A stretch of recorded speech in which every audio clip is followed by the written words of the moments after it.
G'day, guys. Welcome back to the Supercoach Swordplay podcast. It is season 5, episode 4. Yes, episode 4 already. And you'll probably notice already that the professor is not with us tonight. Now, he does send his love and his apologies. Just a very, very busy man at the moment. But we do have a bit of a round review from him. He sent me through some notes. We'll quickly go through that. So, although he's not here, he is here in absolute spirit. But not replacing. He's definitely part of our family, but for the first time in season, we have Rossco, our wonderful brother, our new addition to the Swordplay family, here tonight with us. So, Rossco, thank you very much for joining us, mate. How have you been, brother?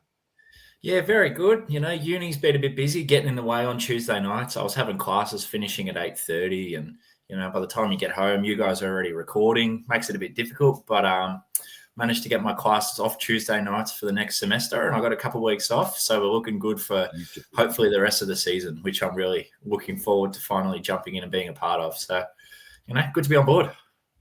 Excellent, mate, and wonderful to have you, mate. Wonderful to have you. And Spillsy, how are you, brother? Still flying high, mate? We won't talk much Supercoach yet, but we'll get into your round review. Are you a happy man this week? You were absolutely dancing on the last potty. I'm good, DR. Yeah, I'm not as happy as I was this time last week, but still in good spirits. And yeah, no Janath tonight. It's going to be an interesting one without him, but don't worry, he has given us plenty of homework to go on with that as a professor. So yeah, we'll get stuck straight into that. And Rossco, mate, welcome to Swordplay. First official podcast we've been together on. So I missed out on the first one of the year because I was moving house, and then obviously you've had uni. So yeah, good to have you on, man. It's gonna be a good episode, and this week we'll get into it momentarily. But yeah, the only thing that was good going for me was actually playing footy. It was a lot of fun. But Supercoach I wouldn't say it's going down the drain, but when you've got all your defender rookies outscoring your midfield so-called primos, raises concern. So yeah, could be better, boys. That's for damn sure. Well, Spills, we'll talk about that tonight, mate. On the agenda, we'll go through our round reviews. I'll have a rant. Spillsy's got his tweet of the week back. Rossco's going to lead us through the rookie data dump. 2 players in particular that are catching lots of coaches' eyes. We're going to rate the mid-price forwards in Baz, Humphrey, and Ryan Maric. That's going to be a huge discussion point this week. We're also going to discuss some of our problem primos. Yes, we're looking at you, Chalky Neal, Max Gawn, Harry Sheasel, Horn Francis, Track. How many other players can we add to the mix here? We've probably got, is it the worst performing set of forwards to start set of midfields to start a season that we've seen the last decade? Potentially. We'll talk about this later, but we're going to get straight into this, boys. Now, we do tend to ramble, so I'm hosting tonight, and I can do my best to steer the ship and make sure that we don't go out in other directions too far anyway. We always will, but I'm going to try to run a pretty tight ship tonight. So let's get into it, legends. First of all, the Good Friday appeal. Now, you know that we've got our beanies, and I should start to wear this beanie because it's getting a little bit colder, working its way towards autumn, winter. But, boys, tomorrow night I'm picking up in my hands our rugby polos. So they are available for pre-order. We were talking pre-pod, like how are we actually going to get all these polos out? We want it by next pod. If we send it through Oz Post, will it be here in time, all the rest? So I think we might get together on the weekends and work something out, get the boys together, and hopefully by next week we'll be sporting these polos and available obviously in our merch store as well, supercoachswordplay.com. And a big thanks to Taylor and all the crew at Speedy Tees for actually producing these top quality, boys. The colors, Spills, you know all about. I'll tell you what, those colors, mate, because you designed our actual logo and a lot of this stuff, Janath, mate. So kudos to you, but kudos to the boys at the Game Day squad. I've been having a ripping time with this, and a couple of pod picks actually worked out really nice for me. I had Benny Keys on field in my forward line. Thank you very much. I don't think too many people would have went with Benny, but look, I'll be honest, it was a bit of a forced decision to put Keys there. It's not like I just had this crystal ball. I must admit that. It was a bit of a forced decision, but worked out well. Rossco, you've been traveling all right with this game. I know that you've been doing some pack openings. You've been sharing your squad each week, so make sure that you do get around this because What a competition it is, my friend. Yeah, look, it's been going pretty well. I'm starting to assemble quite the collection of bronzes, and then even starting to work through the platinums and diamonds, getting them in through the transfer market, through the auctions. So I think once I'm working out really who can score well, who's not scoring so well, as there are definitely some differences between that and Supercoach for scoring, hopefully we'll be well on our way into, really cracking into the top hundreds, top 50s, top 10s of the round. So I was with you, DR. I had Keys in my forward line as well. I also quite enjoyed Liberatore in the midfield. Had a very, very good game as well. He's been good. But I did get a little bit messed up. I followed a pod selection going with McInerney in my ruck line. I'd read a little article on the Discord saying that it was going to be wet. Geelong are a great matchup for rucks. And then obviously went out to the Saints game Saturday twilight. And by the time I actually managed to look at my phone again, the Brisbane game had already bounced and McInerney was laid out. So a bit stiff there, but what can you do? Oh, well, that's it, mate. It goes to show with any type of fantasy that you play, you've just got to be on the ball 100% of the time, don't you? I didn't start Levi Ashcroft because I didn't hear the news. It was shattering. So it goes to show that you need to be on the ball. Oh, it hurts, doesn't it? But that's why we are here to hopefully give you some good oil. We will not have all the answers. We are struggling a little bit this week ourselves, I must admit. Lots of talk pre-podcast. Where are we going? Is this guy must have? Do we make money? Do we go for the mid prices? So that's going to be a lot of our discussion tonight. But boys, let's get right into this with our round reviews. Now, I'll go first. You two blokes can jump in. And then Janath has sent me a little bit of a message that I'll go through on behalf of him as well. But boys, Rossco, I've just noticed this. 1930. We are twins this week.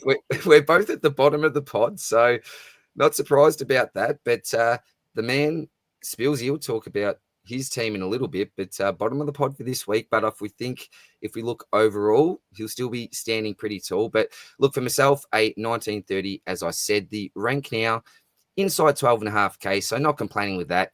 I think ranks at this stage of the season aren't obviously as important as we get to that mid stage of the season when we actually start to make some of our upgrade trades. Unlike me, I can't call them upgrade trades that I've made so far, just been disastrous, but that's another story. Things just didn't work out. Got my Lindsay in, Henderson, and I went against my gut, boys, and I got Bailey Dale in for Jaden Short. I shouldn't have done it. I wanted to back out. I even wanted to back out of the Henderson boost as well. I thought, look, Moreas might be a must-have next week. Should I just keep Foz, make $1,000, whatever he's going to make, and then just save that boost for next week? I wish I had have done that. It would have been in a much better position, but it is what it is. Can't complain too much overall. I was just shocked that I actually saw some green arrows. I thought they were going to be red for sure, but lucky enough to go up in the ranks. But Spillsy, I can see your season rank, and I'm extremely jealous, my man. Yeah, I'm spewing though. Like I'd drop in 1.6K overall. I mean, life's tough under 3K, isn't it, buddy? I feel for your Spills. When you shoot out the blocks like that and come plummeting down, it sucks. Like I'm gonna make a outlandish call here, boys, and I'm gonna say that this is gonna be my lowest rank for the year. I'm not copping it. I'm shooting back up this week, and I'm going to maintain it. Yeah, that's it, boys. This is the year. This is the year that we've come to play. So, yeah, 2.8K. Pardon? 20 green arrows. You're winning the thing, Spills. No. I think there'll definitely be weeks where I drop down, but I'm hoping that the next couple of weeks I shoot back up, and then there's sort of small rank drops. Like I don't want to be outside the top 2.8K. Like that will be just baby steps. Just baby steps, just crawl our way back into it. But everything bad that could have happened. The midfield was a shambles. Neil tagged by O'Connor. What a disaster. Such a failed starting selection, even though he was good last week. In the end, mate. It was bloody Atkins who went to him. Yes, yeah. Oh, okay. So I didn't even watch this game. I was watching the Hawthorn GWS game. So I heard Chris Scott say it was going to be O'Connor, but Atkins, I mean, just as bad. He's dished up a 71. That's no good to me. Rosie wasn't even tagged. He was just sort of each don around the contest, put a bit of work in him. It was a bit of a team effort, and he was just completely non-existent for the most part. Couldn't get involved in the game at all. It was the slowest burn. Adam Shearer, 98.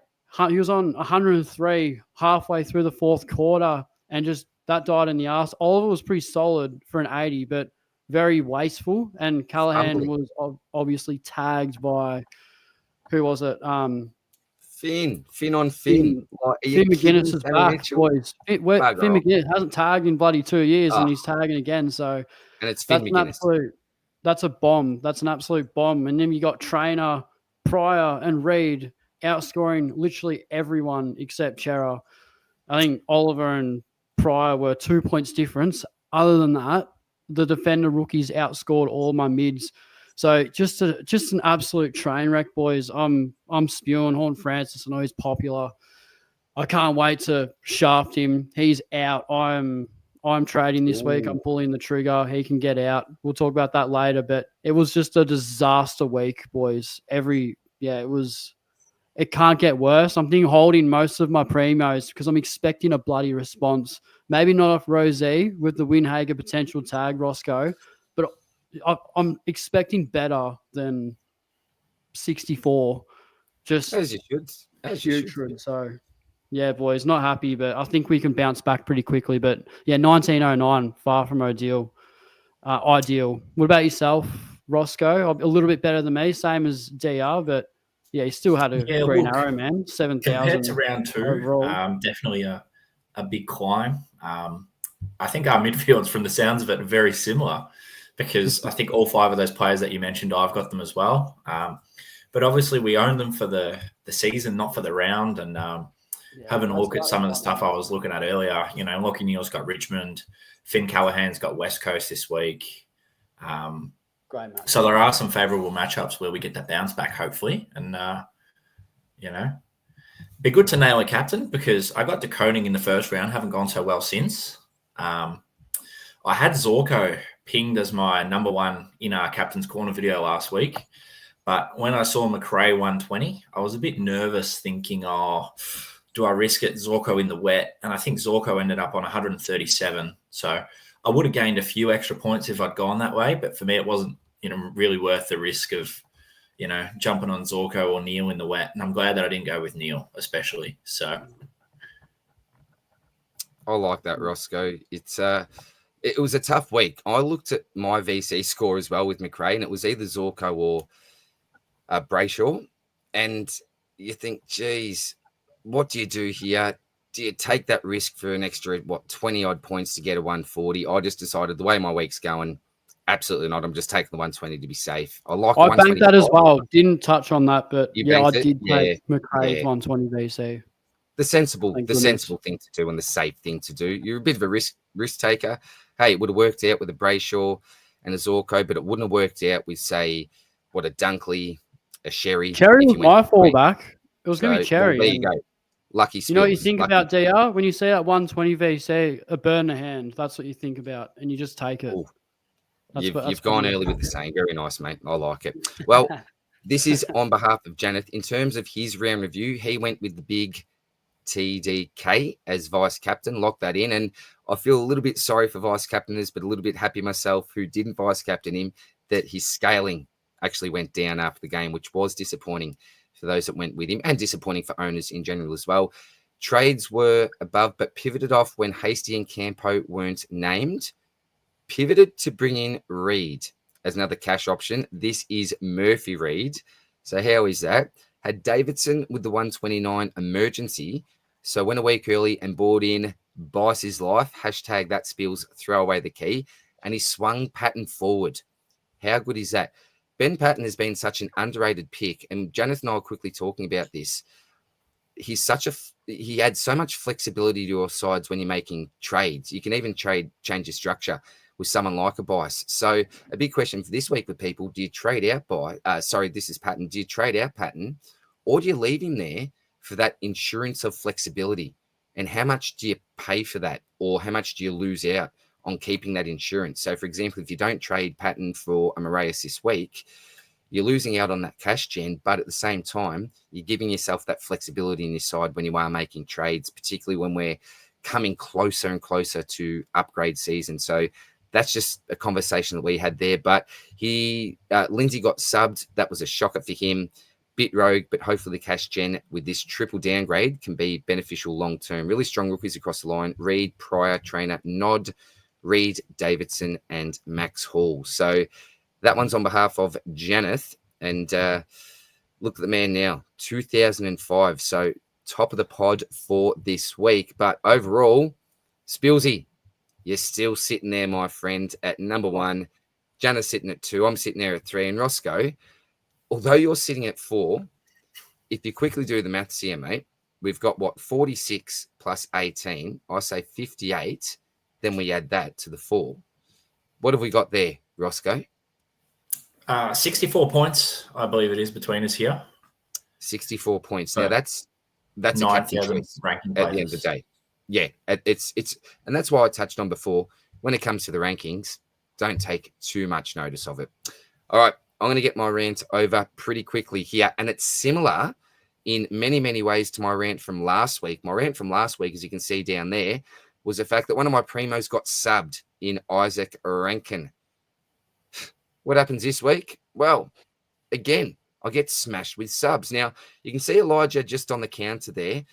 Look, wasn't too shattered about that because at the time, I didn't even have him as an emergency, just a rookie on field. You're still really disappointed to see that, though. But it's this man, Mitch Nevitt. And it's a bit of a rant about Chris Scott as well. Chris, what on earth are you doing? The conditions suited this man to an absolute T. You lost the game. Bad luck, Geelong. And I reckon it was because of your coaching, mate. This was a terrible decision, an embarrassing decision. And I'm trying to take even the Supercoach out of it. You've got a young bloke here who's, I think, your 3rd CBA mid that's built for this. He's a contested beast. I think he's averaging, 8-9 tackles a game. Come on, Chris. This is absolutely terrible from you. And you've stuffed up his short-term cash gen. And now all of a sudden, this bloke we're pretty confident having on field and have almost restructured some of us to have him on field. We're now questioning week to week, what's his job security like? So Scott's just flipped us massively this week. He made a little bit of coin, which was nice, but spewing on that, boys. I know we're all owners, but come on, Chris. Yeah. That's my rant. I might trade this week, to be honest. Really? Well, that will be a discussion for our trade spills. Don't like him. You had so many other options. Like you got O'Shea Mullen, Jai Clark. Like Jai Clark. How does Jai Clark get a full game? How does he get a full game ahead of Mitch Nevitt? Like, nah. The only thing I can think of is maybe a workload thing. That is literally the only thing I can think of. But come on, you played Baz and he just came back from injury. I don't know. I'm just ranting, Spills. It's your turn, mate. Take over. Your tweet of the week. And I see another little thing here that you might want to give a shout out to as well.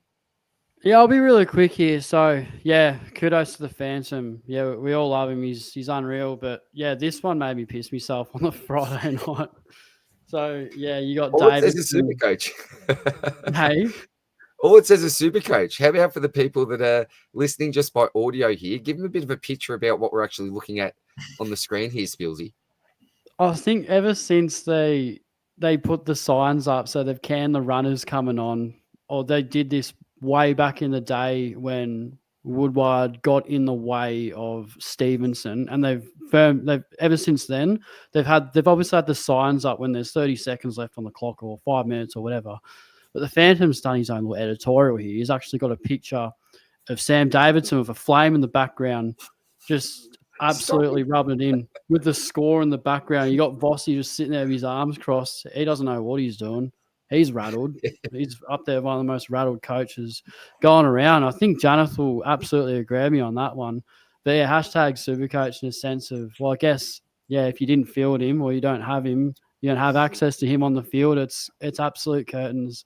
I had a pretty bad week, but where would my week have been without Davidson on the field, I'll tell you. And I was bloody close. I was this close to not doing it. I thought about, all right, Max Hall's got Richmond. We'll field him instead, but I did the sensible thing. So, yeah, I thought this was a bit of a good shout. So, yep, tweet of the week for my liking. And real quickly, so obviously I got chit-chat with Spillsy every Sunday morning or Arvo. So, yeah, got an Instagram page. So, yeah, if you want to send through a hotline and DM me a voice recording. It can be a rant. It's a safe space. It's an open room, and I'll just react to them live as we're going. We've had a few funny ones. Scobes got stuck into me before about me biceps, and I just couldn't believe what I was hearing. I'm not copping that, mate. I just can't have that from you. But yeah, it's good banter at the end of the day. So yeah, if you have a hotline for me, DM through, and yeah, make sure you give us a follow, and I'll post other random stuff on there as well. But just my own thing on the side, boys. So hopefully it kicks off. It's haven't had much traction with it. So yeah, trying to get chit chat with Spillsy going, because it's good. It's a good piece of content, a little bit of fun on a Sunday, and separates us from the Supercoach as well. A little bit of just general AFL banter. So yeah, that's what we like, boys. So yeah. Exactly right, mate. That's what we need on the weekend. Just something to kick back to. We don't need a heap of numbers and data. Just a bit of a kickback. 25 minutes odd. Grab a coffee. Grab a cup. You rate it? What are your thoughts on it, DR? Have you seen? You just kick back, and it's like you're listening to an old friend, just talking about football, mate, on a Sunday morning, Sunday afternoon. Cannot beat that, mate. Cannot beat that before the games as well. Absolutely love it, mate. Thanks, man. It's better than the Sunday footy show, that's for sure.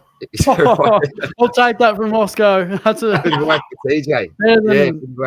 Better than Tony Jones, Chompers, bit of Damien Barrett. Yeah, can't stand him. Chit chat instead.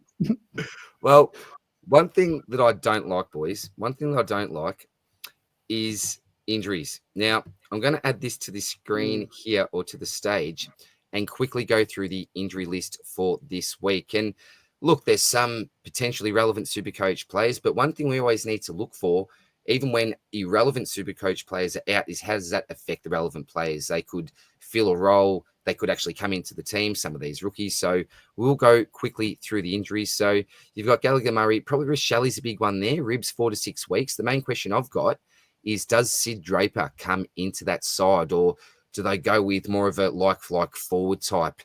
I can't even think. Rankin, mate. Does he play more forward? Probably not, but potentially. Look, I'm not too sure, but with some of the matchups that they're coming up against, I think that may be okay. But Rankin's just an absolute beast, mate. We know that.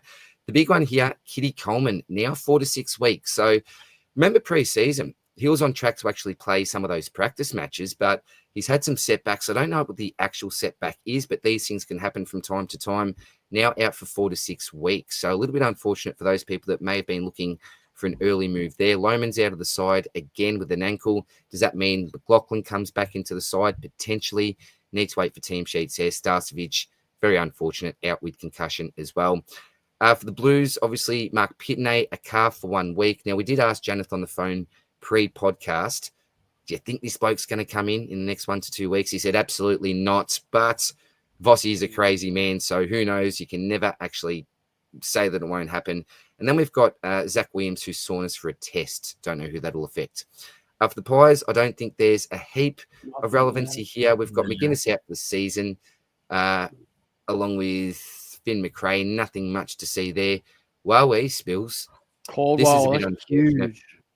Yeah, and it's huge when I've traded out Sardis. So, yeah, Sardis traders, seeing Caldwell at the top of the list here is not fantastic because, hey, potentially solidifies his job security. So, look, it's a hammy. We don't know about the estimated return yet. Again, we'll just listen out for some news during the week.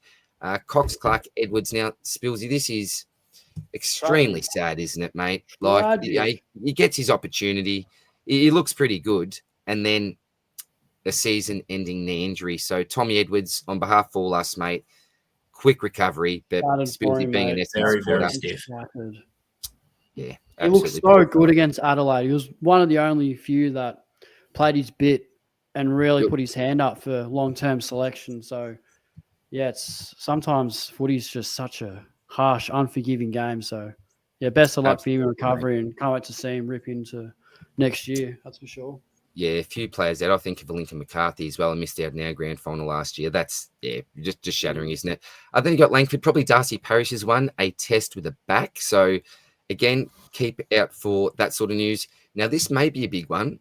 Sean Darcy. So, they're in the mix. So, him as well as Hayden Young are both in the mix to play this week. So, does that affect someone like a Noddy with, Young coming back into that midfield mix potentially, but I don't think he even needs. I reckon it CJ. does.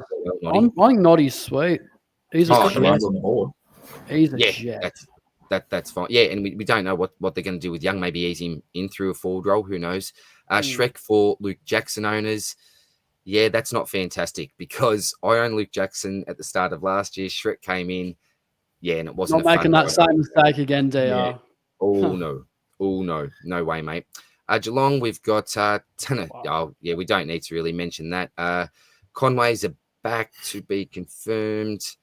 Colin Jasny, a groin 1 to 2 weeks. So he was probably someone that we were a little bit concerned would come back and Connor O'Sullivan potentially find his way out of the side, but I don't think that's going to happen at the moment. Been praising Connor O'Sullivan. He deserves his spot, and I think it was a really good trade-in last week. I was going O'Connell for St Kilda for Connor O'Sullivan originally and didn't, so I'm spewing about that one. We've got now Cozzy Pickett. Is Cozzy Pickett here on list? No, he was suspended, so he's back this week, isn't he, I think? I'm pretty sure Cozzy's back this week. Melbourne. You're looking at Geelong there, DR. I'm looking at Geelong. Geez, I tell you what, boys, what am I doing here? I'm not even going to head that. We've got Tom Stewart. So here's a test. A late withdrawal last week, but who knows with that. Optimistic he'll be facing Melbourne, who I just started talking about randomly for some reason. Not much relevant, I don't think, there. With the Suns, we've got the Giants. Again, not much relevance there. The Hawks, we look down. We've got Warple out, ankle a week. I don't think that affects too many picks. Connor McDonald, 1 to 2 weeks. But again, not much there. Now we get to Melbourne. Here we go, mate. Xavier Lindsay. So this is a big one. 1 to 2 weeks. Initially feared that it could have been as bad as an ACL, but ripping news for the young fella, ripping news for owners. It's a little bit awkward because you've got a 1 to 2 week time frame here. Does he come back as a sub? If he does and scores a 20 to a 30 type score, pegging that with the 9 that he got, cash gen, gone for a little while, but he's a talented bloke. Surely he comes back into the side sooner rather than later. So that's a bit of an awkward one for you to think about there. And Cozzy Pickett, I think, is back. I'm pretty sure he is. North Melbourne. If he's not on there, he won't be suspended anymore. Beautiful, mate. Beautiful. So does that affect a Henderson, for example? Hopefully not. But again, we'll just have to look at team sheets. Archer suspended until round 5. Georgie Wardlaw, a test for a hamstring. That's interesting because you've had your Simpkin get a fair bit of time in there. You know, what changes in regards to the midfield mix? Harry Shearsall, one of our problem primos we'll talk about very, very soon. Zach Butters, an interesting one. I've had people on both sides of the fence here. If Butters returns, does it affect one of our very, very popular rookie options this week in Christian Moreas? I'm not too sure. I've heard both sides of the story. I'm leaning towards no rather than yes, but that's a big question that we'll need to try to answer before we make our trades this week. Richmond, got a fair few injuries here. We've got Banks, Gipkiss, surprise, Dion Prestia. When is he not on the injury list? Josh Smiley. So hopefully he gets his chance soon because he's a highly rated rookie and would love to see him out there. I've got him in a keeper league draft. So go well, son. The Saints, Rossco, your boys here. Any relevance, Rossco? Do you want to take over from the Saints? There's a few. So Butt was a test. I don't think he will play this week. I think they'll give him a run through the VFL first. But, that could be Collard, Max Hall types who could drop out there, even though they're in ripping form. Yeah, that's the thing. I'm like, surely not. Like, you have to keep playing him while he's in the form that he's in. Yeah. But, I think we're past that stage of just bringing in the senior players just to, get them in. I think they've got to earn their spot. So I think Butler will have some time in the VFL. Stocker probably comes in to replace O'Connell. O'Connell with that concussion, obviously. I think Webster, who was in the side last week, should be fine to go. If not, maybe Hasty gets another week. And then obviously Steele has to come back in. That could affect Travalia in the midfield, Hasty in the midfield. Hugo? Other than that, there's not too much, I don't think. All right, mate. Very, very good. One question I'll ask. Do you think O'Connell comes straight back into that side when he's right after that concussion? Because he hasn't been subbed yet. What do you think? What are the chances of that, mate? What are your confidence levels, just say out of 10, that he comes straight back into that side when fit and available after that concussion? I'd probably say about a 5. Oh, because okay. Yeah. I think it's going to give Stocker a chance to sort of, get some runs on the board. They might look at Hasty back there in defence as well. Obviously, he came on as a sub on the weekend. So I'm not really sure, although O'Connell does add unique flexibility in that he's 190 centimetres and he can lock down a tall or a small. So maybe they do go ahead and bring him back in. Fingers crossed. Just have to wait and see, I suppose. Beautiful, mate. All right, the Swannies. The last thing there as well, King, if King comes back in, it'll probably be for Keeler, I'd say. So not one that I'd be recommending to jump on this week on the bubble, but he'll probably be the one that goes out. Beautiful, mate. Great info there, buddy.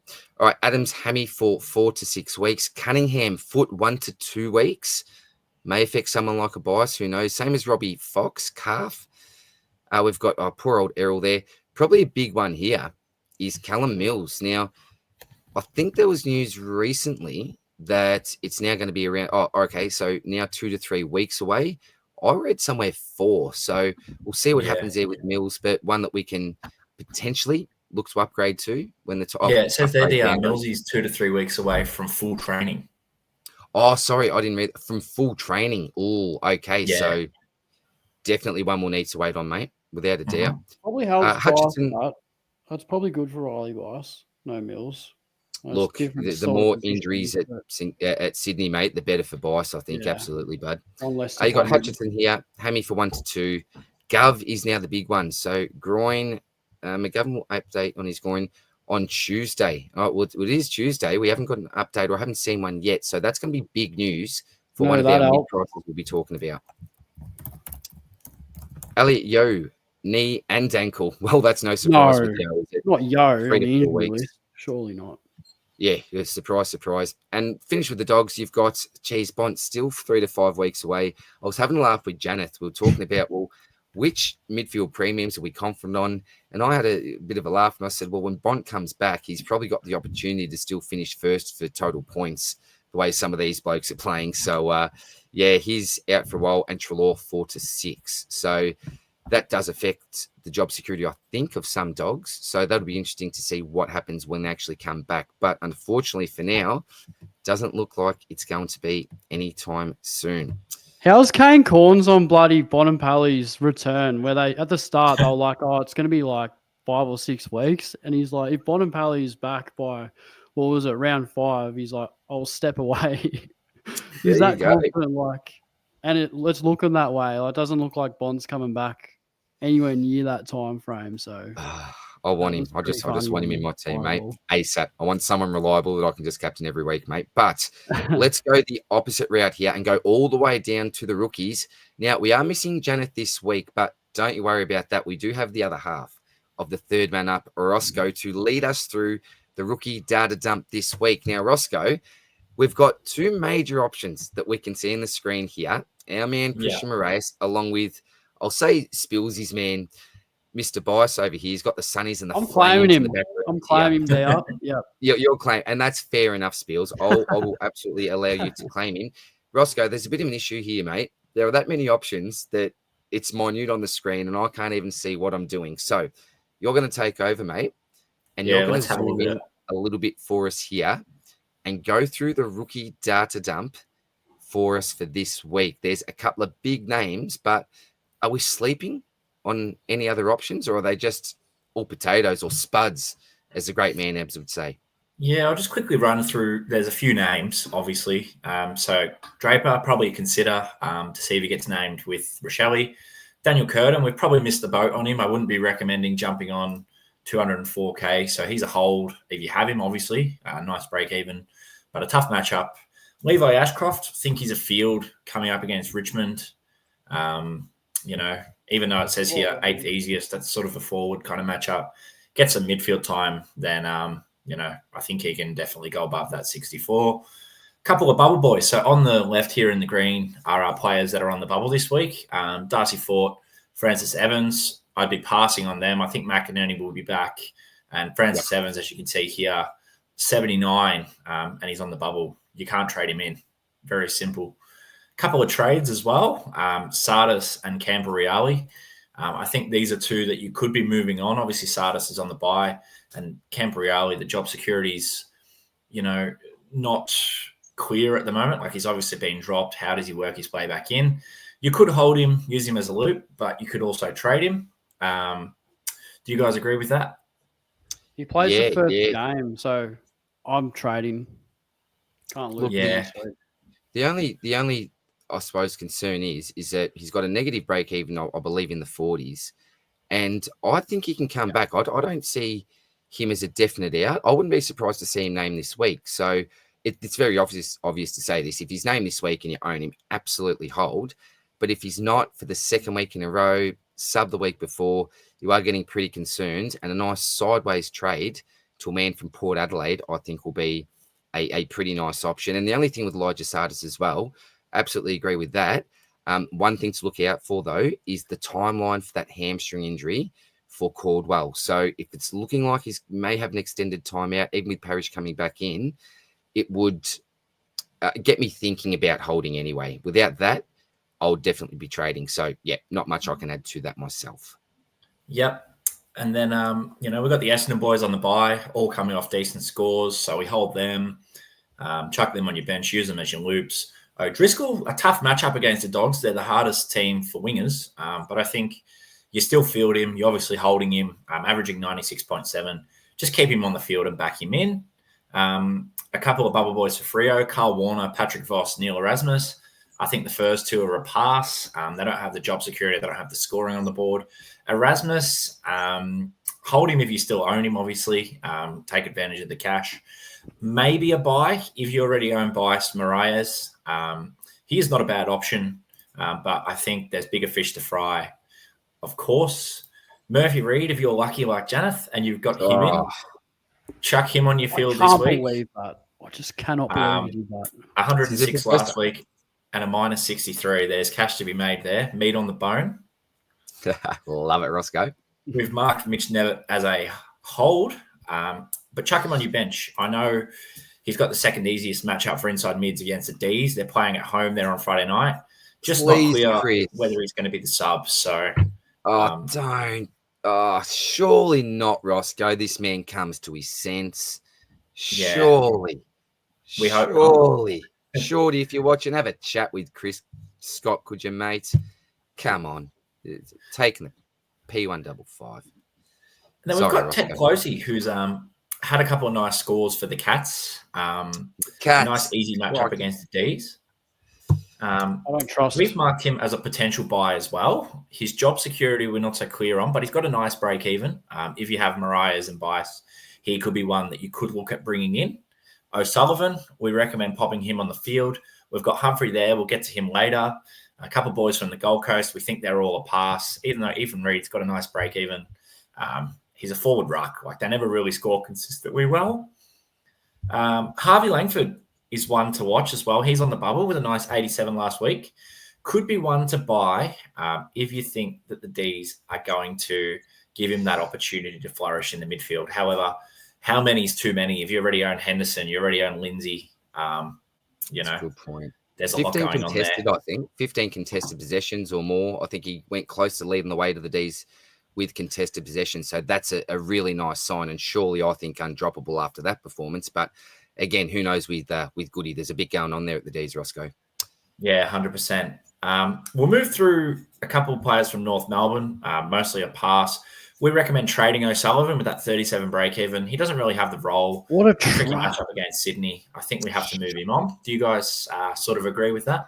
100%. Absolutely. Move him out. Get him out. Yeah. He's just doing nothing at that price. Like, not a question. Not a question. Get rid of the bloke. He sucked us in because he absolutely feels. Absolutely. It was all the talk about the half back role. If I hadn't heard that and thought, he's playing wing, whatever, I wouldn't have selected him. And if I didn't think Levi was sub, wouldn't have selected him. I keep on bringing that up. I'm so dark on that. But, it is what it is. But sorry, Rossco, continue, mate. No, that's all good.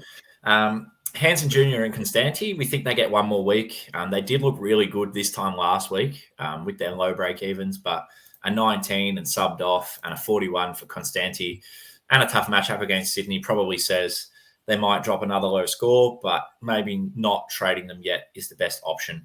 Joshy Sin, I don't know anyone who owns him, But No, I don't he's know averaging 73, still got a break even of -4, and a nice easy matchup against St Kilda. If you've got him, recommend putting him on the either. field and enjoying the cash. Yeah, some kick-ins. Yeah, Don't jump on him at 267k. Do not bring him in at that price. agree. Powell Pepper against St Kilda. We think he's a hold, maybe one more week. I think I've got him marked as a trade later on in the potty, actually, in my trades, but I'm going to be having a look around. Maybe it might be a Hewitt or a Patton that goes out instead for me. We've got Christian Moreas, obviously a big talking point. A lot of boys from Richmond. Tom Winch is on the bubble. Probably a pass. Tough game against Brisbane this weekend. Caleb Smith, he's a sub. Pass on him. Harry Armstrong, if you like this Godfather and you own him, -3, high break even. Move him on. Correct that to a Moreas or a Bice through a DPP. Hugo Garcia, DR, what do you think about this? A lovely 99. What do I think, Shit Rossco? to the tears. What do I think? The Supercoach gods are having an absolute laugh at me right now. They give him no tog, making the sub. I do the right thing, trade the man out. Then they take away Jack Steele and go, there you go, Hugo. There's the keys to the midfield, son. And he looked fantastic, in my opinion. So, ouch. That's all I'll say, Rossco. Ouch. Yeah, and he managed to do this 99 as well in 60-something% time on ground. So, maybe this year's not the year, but I think if he keeps going all right this year, we'll be a bit out of reach next year. Luke Trainer, get him on the field, scored 90 last week, playing the second easiest matchup for general defenders. On the field, Max Hall on the field against Port Adelaide. Toby Trevelyan is a big watch to see whether he remains in the side. We've got Hasty, Keeler, and Collard on the bubble as well. All passes, probably going to drop out over the next few weeks. Riley Bice, we've got him as a buy. Interestingly, North Melbourne are the second hardest matchup for general defenders. So I don't know whether that versus up here, Christian Moreas with the first easiest matchup for wingers changes anything. Or whether the Swans will dominate and he'll just, chip market around. Other than that, we've got Ryan Maric. We'll touch on him as well. Joel Hamling, consider him, but I don't think we'd be jumping on. There's better options. Then obviously Sam Davidson, chuck him on your field. Archer Reed with an 86, if you've managed to get him at R3. Enjoy the cash. They've got another easy matchup against the Giants, but wouldn't be putting them on field over your premiums. Other than that, I think that's about it, really. Well done, man. Love your work, Rossco. One thing that I think we probably need to discuss, and I'll go a little bit deeper in, is Christian Moreas, the pick Christian Moreas. So just for me, looking at his scores here, so round 2 against Richmond, he got the 52, 17 touches. Then round 3, obviously last week, fantastic game, 94 from 27 touches. And what else we got here? 6 marks, 7 marks. And that's pretty much it for the stat sheet there. Now, he's playing on that wing, and we've already seen 2 weeks, a 52, and then a 94. We've seen Sam Davidson playing on a wing, a 37, a 70, a 285 on the weekend. It's such a volatile role. We've seen Campo. We're thinking, look, most likely good job security. Look, he'll just average around the 50 mark, so consistent with that average. Got subbed. Now he's not even in the side. We've talked about Butters coming back potentially. I've been thinking for the majority of the week that Moreas is an absolute must-have, but I'm really not too sure because, look, the good thing is that 94 was his second game rather than the first game because that'll be in his price cycle for 2 weeks. But let's just say if he goes back to that 52 this week, all of a sudden, are we thinking to ourselves, well, was he really a must-have? He's going to make some nice short-term cash, but once that 94 is out, the break-even's going to rise if he doesn't get, at least that 65, 70 type score. So that's a little bit of a concern for me, and I don't know if he's the absolute must-have home run. I think he's a great pick, but I suppose the words must-have, I've now changed my tune, and I think it's because there are 3 blokes that we're going to talk about really, really shortly that aren't necessarily at rookie price, but at a very juicy price and have some pretty big potential, I think. So that's what I'd sort of add to that discussion there. Spillsy, is there anything you want to add to the rookie data dump, mate, before we get into 3 extremely popular trade-ins this week?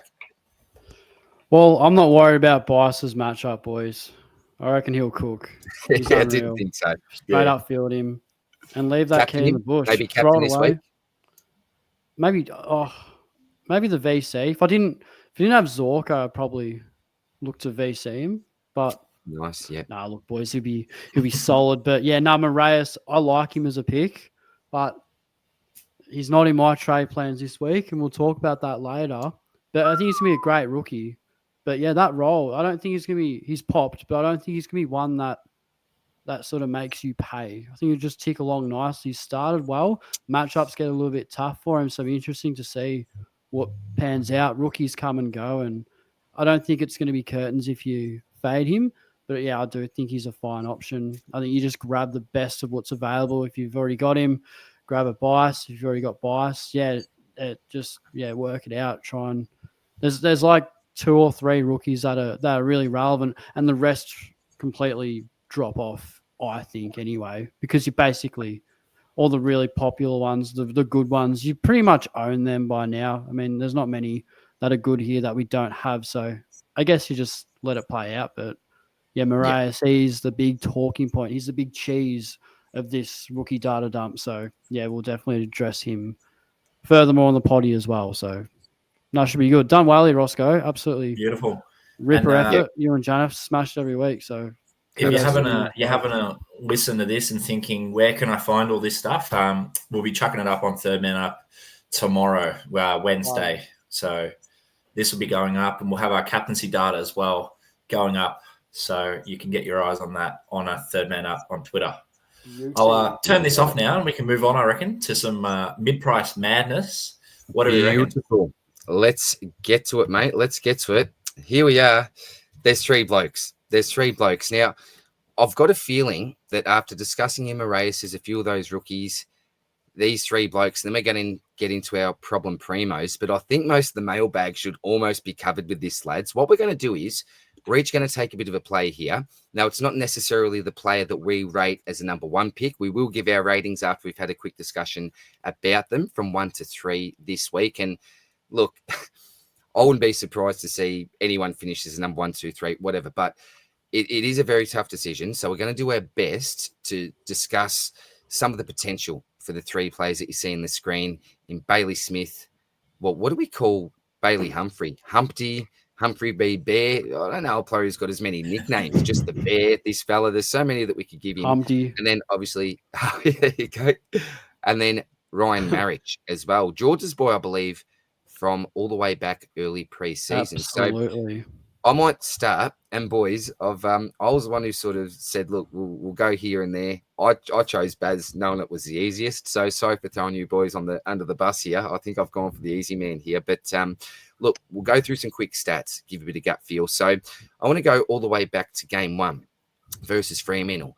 We need to remind ourselves about how good this man actually looks. So 32 touches, 15 of those contested, 5 tackles, 7 clearances and a goal, almost 700 metres gained. And the best thing about this was he went at 72% efficiency, which is pretty nice for Baz.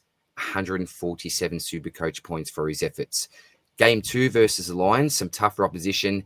And yeah, the conditions were pretty tough, particularly in the first half. It did dry out a little bit, which allowed Brisbane to actually change up their game style, move around the angles, change the angles, bit of more of a chip. So that suited us, I think, the fact that the ground was a lot drier. And congratulations to the groundskeepers there, because that drained very, very well. But in this game, 25 touches, 18 of those were kicks. So obviously better for Supercoach, but he's not the cleanest user of the ball. We know that.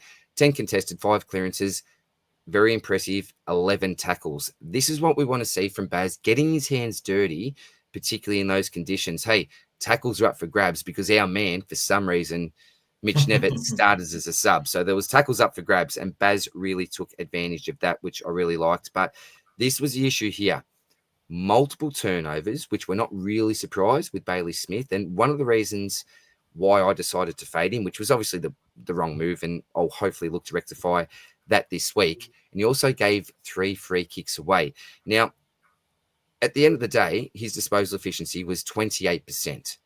Shocking. All these turnovers, free kicks, and he still managed to pump out what you'd call, I won't say pump out, but deliver us, or not us, I'm not an owner, but deliver his owners, a relatively okay score in the 80s. It's not like disaster type stuff. We'll take that as non-owners for the time being. But the issue is he going to go around the 80 mark? Or will he get back to those 140s? I think it's probably somewhere in the middle. And the reason why I probably like Baz Smith out of all the options that we've got here is I think he's the most likely player to be a keeper in our sides. Looking forward to the end of the season, I'd be pretty surprised to see Maric or Bailey Humphrey in my final side.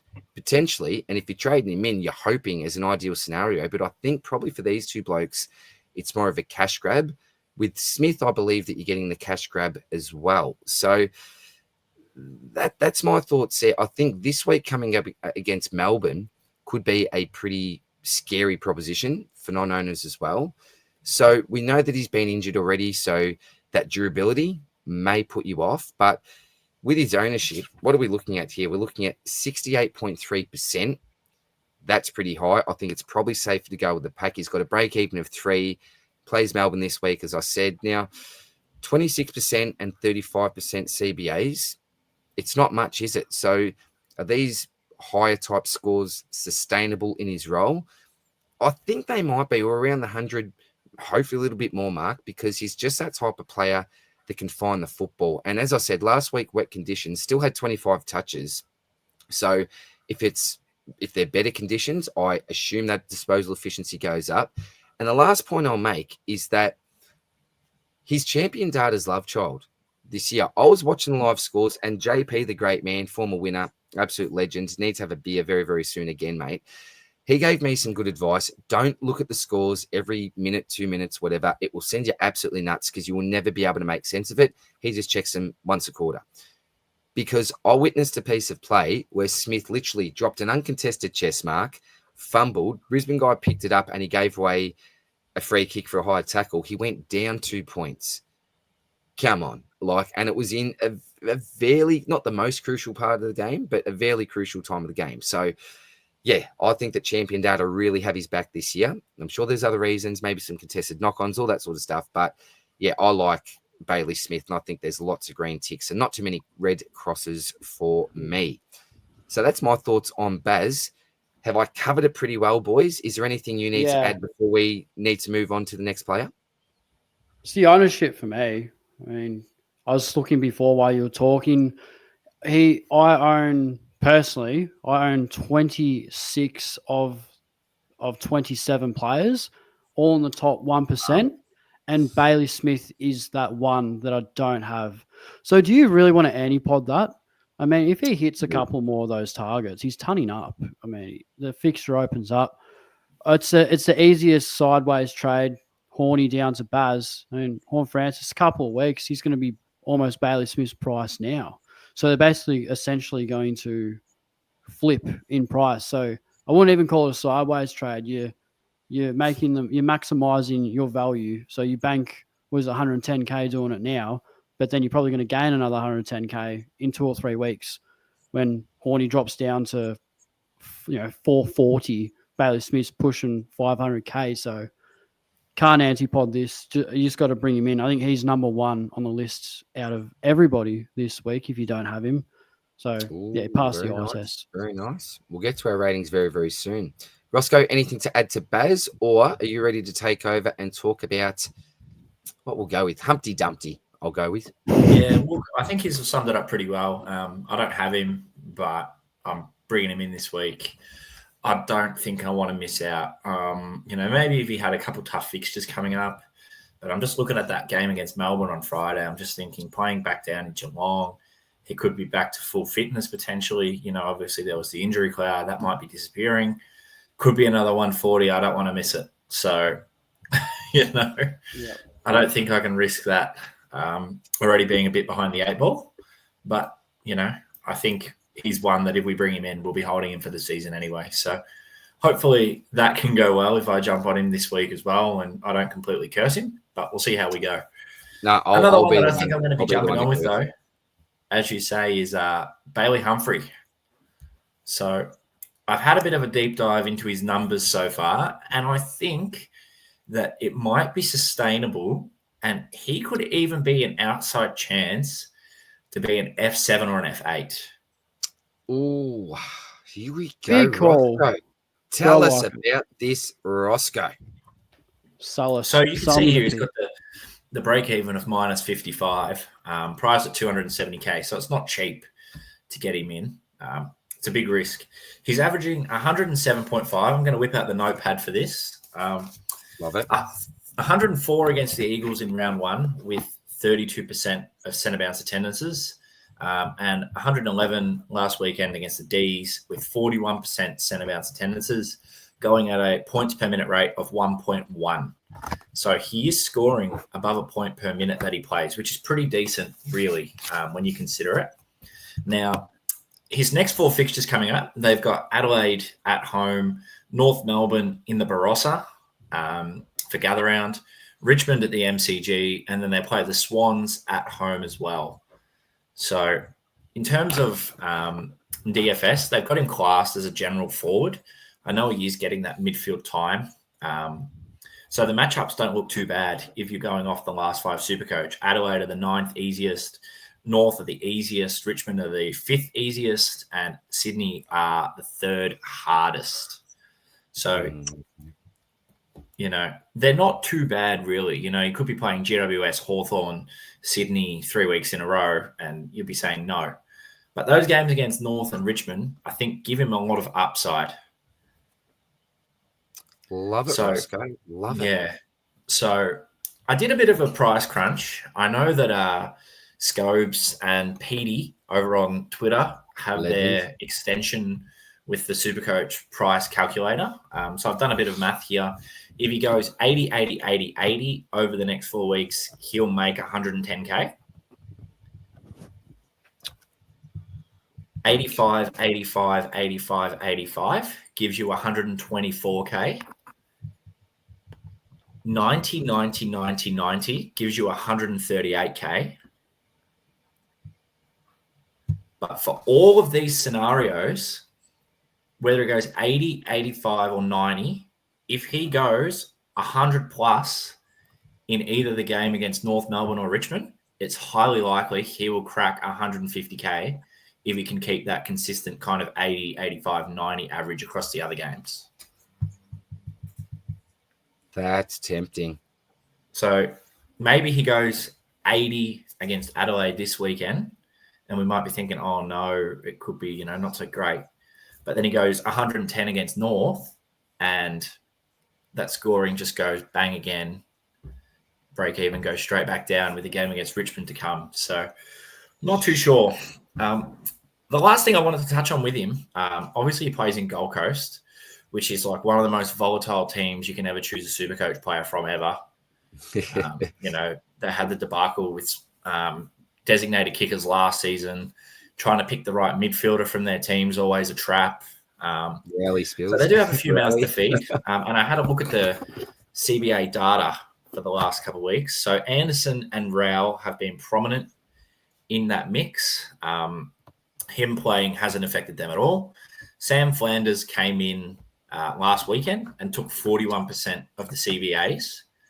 But that affected Miller, who went from mid-50s down to 20%. Ooh, and he played well, didn't he? He kicked it. So Miller played a bit more Pretty forward high. and kicked free. Mm. And Humphrey's centre bounces went up from 32 to 41%, even with Flanders coming from 0 straight to 41%. So Flanders comes in, Humphrey's CBAs go up. Yes. Wow, if you had told me that before last week, I would have said, Rossco, you're nuts. He's out of there. Now, do Flanders CBAs go up to be at that Anderson Rao level of 70, 80%, and we lose Humphrey altogether? Or do we lose Miller altogether and Miller plays forward? it's not really clear. But I think there's a few factors there that say I'm willing to give him a crack and basically send it and hope for the best. Well, you've provided good data, mate. When you say give it a crack, you've provided me with a lot of food for thought here. What I really like is that elite points per minute. Probably one issue that I've got is if we take a look at the opposition that he's come up against so far, I would have loved to see him play a decent side so we can say to ourselves, well, look, even he's not a flat track bully, I suppose is what I'm trying to say. But with those juicy early matchups and a realistic potential to go 100 in at least one of those games, I think it's going to be pretty hard to pass up. Oh, no, that points per minute, that's really impressive. That's really impressive. So, Rossco, you've sold it well. Spillsy, we've got another option here in Ryan Maric. What do you think about this man? What can you tell us about a man with a great first name? Let's be honest. Beautiful first name, mate. Before I dive into Ryan Maric, I will quickly give my thoughts on Bailey Humphrey. Sorry, I jumped ahead on you, mate. I was excited to hear your take on Maric because I want both the blokes we've already talked about. Getting there, mate. I'm getting there. Sorry, mate.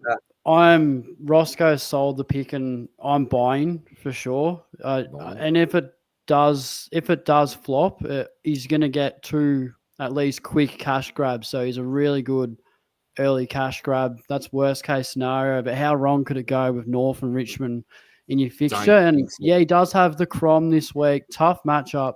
It is at home. We know what Gold Coast are like at home. Particularly last year, notorious downhill skiers at home. They smashed it every single fortnight. Looks like they've hit a bit of form, learning to win on the road. Winning their first and last game at the MCG was really impressive against the depleted Melbourne. But if Bailey Humphrey can do that away, then I'm sure the consistency can improve. So with Gold Coast, I think his scoring potential has a lot to do with how Gold Coast go as a team. And if they're playing good footy, I think he will have a good Supercoach output.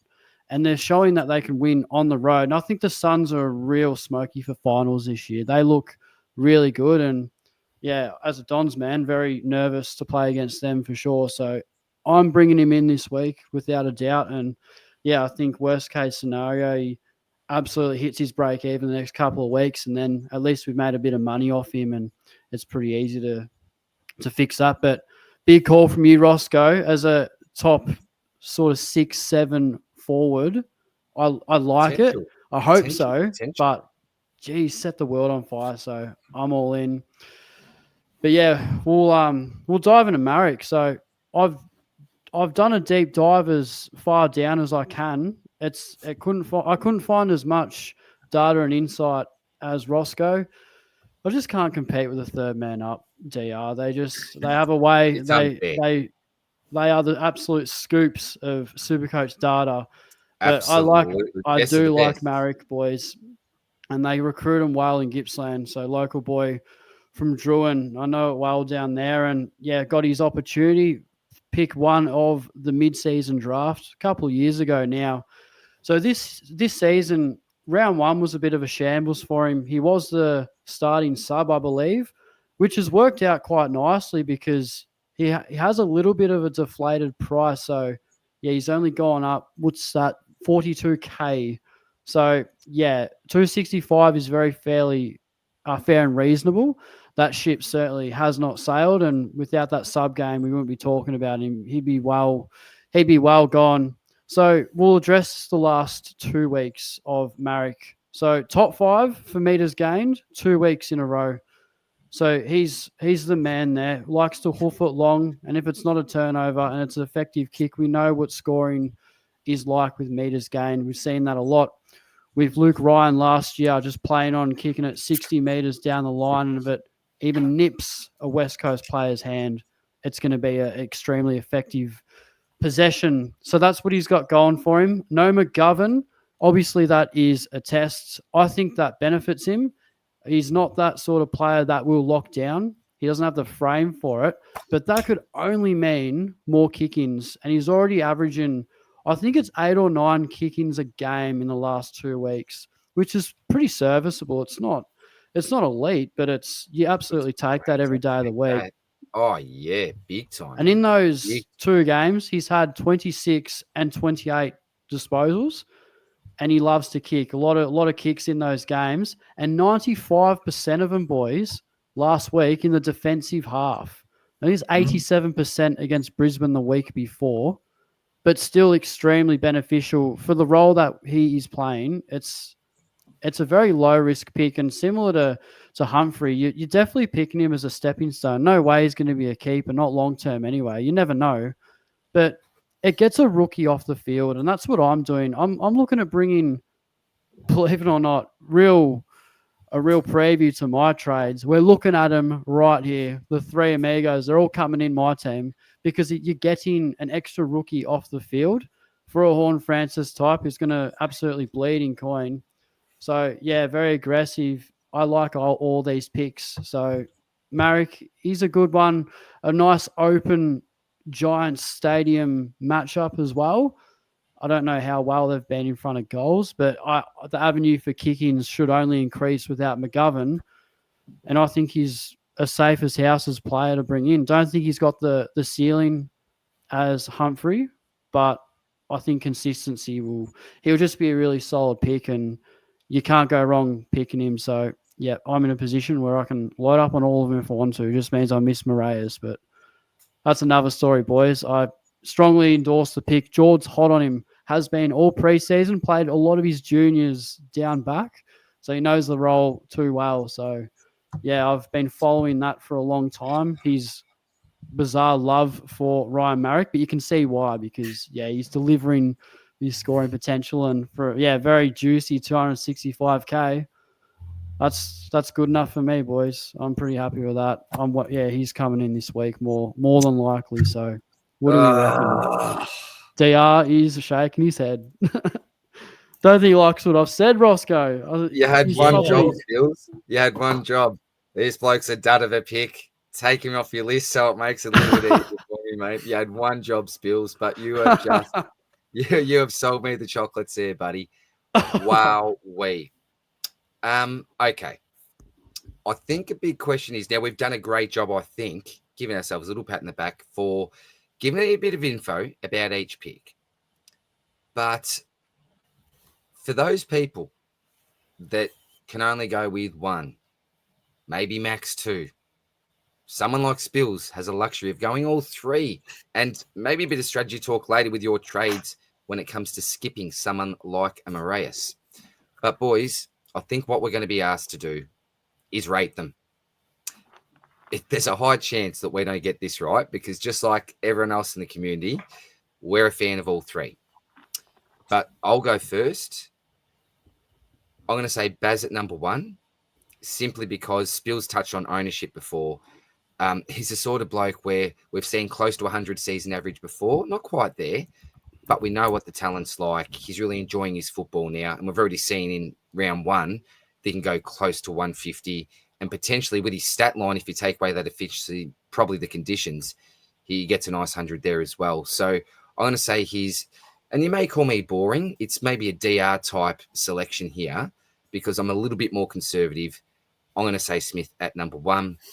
And then at number 2, it's such a tough decision, but, and this is with no great conviction, I'm going to say Humphrey B. Bear at number 2. I love those points per minute.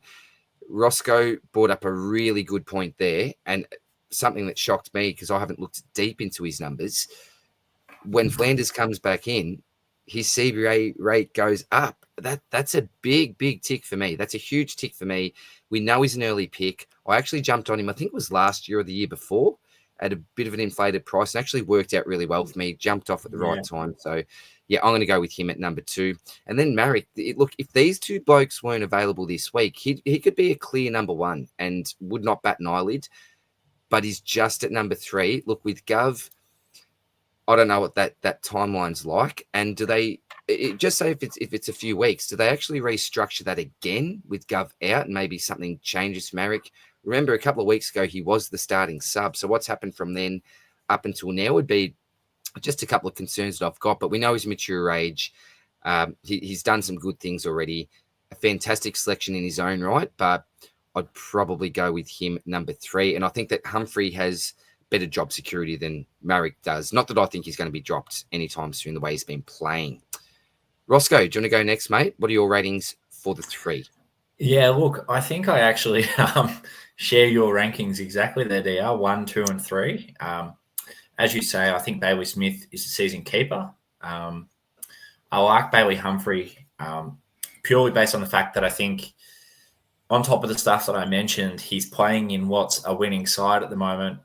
He's got 40% CBAs. Plus, when they're attacking and he's playing half forward, he's still finding his fair share of the ball that way. He can impact the scores through kicking some goals. Whereas I think Maric, obviously, I actually had a look while you guys were having that little discussion there. The West Australians reporting McGovern a minimum of 2 weeks out. Minimum of 2. Yeah. Minimum. That's, yeah, okay. So that gives us at least 2 weeks to have a look at him. I just think that with Maric, the Eagles are a team that I always have doubts taking someone from. And I know that he's got the numbers on the board. He's got that role. He's kicking. He took 9 and played on from 9 last weekend. No McGovern. It just seems really perfect. But I am one personally. I've been sucked in before with Alex Witherden, who had a similar sort of role a few years ago. They have some tough matchups coming up, against GWS. If GWS are smacking them by 60 points, how many points can he realistically score and, get his fair share of 3,300 if there's 3 or 4 Giants that are all going big, 150 plus, That's the concern I have, I think, coming from the Eagles. Whereas if he was playing for a stronger side and taking all these kick-ins, I think I'd be more inclined to think that he'd get his fair share of the points. Whereas I'm worried that other players might get their share first when the game's sort of in the balance. Maybe he ends up taking kick-ins in the last quarter and, the game's over and done with and he's only getting 2 points for it rather than 4 or 6. So I think I'm going to have him 3rd. And I'm not sure about bringing him in. I'm still on the fence. I'll have to wait and see. Very nice, mate. Spillsy, your rankings, mate. Are you any different to Rossco and myself? I am, boys. I am a bit different. I'm going to rank Baz first, though, real quickly. Just we've discussed everything we need to talk about. You just can't antipod it. You've got to bring him in for Melbourne. Simple as that. Yeah. I don't need to go into it all, but perhaps more interesting, I think Humpty is going to be amazing for a good 2 or 3 weeks, particularly with the run that he's got. And I don't like using this phrase in Supercoach because it can be a bit stiff and doesn't age well at times. But I'm going to call this a sugar hit selection. I'm going to call this a sort of pick that will absolutely set the world on fire short term. But I just think the floor with Humphrey is going to be a little bit greater than Maric. So I'm having Maric at 2. And the reason for that is the McGovern case is an interesting one. They played pretty much all games together against Brisbane when Maric did have his 26 possessions. Very similar but different players. McGovern's that interceptor. He's one that goes up and you want the ball in his hands. Maric's more of a rebounding sort of defender, and good comparison by Rossco with Witherden. I think Maric's a little bit more polished. I do like the way he goes about, just a really nice kick, calm under pressure. And he looks to finally be, in my opinion, just from the eye test, this has got nothing to do with any data or any proven stats on any sort of paper. But the way I see it, it looks like they've finally found the Shannon Hearn replacement, the guy to get him out of trouble in defence, those long darts, and he's hitting them really well, and he's getting better each week.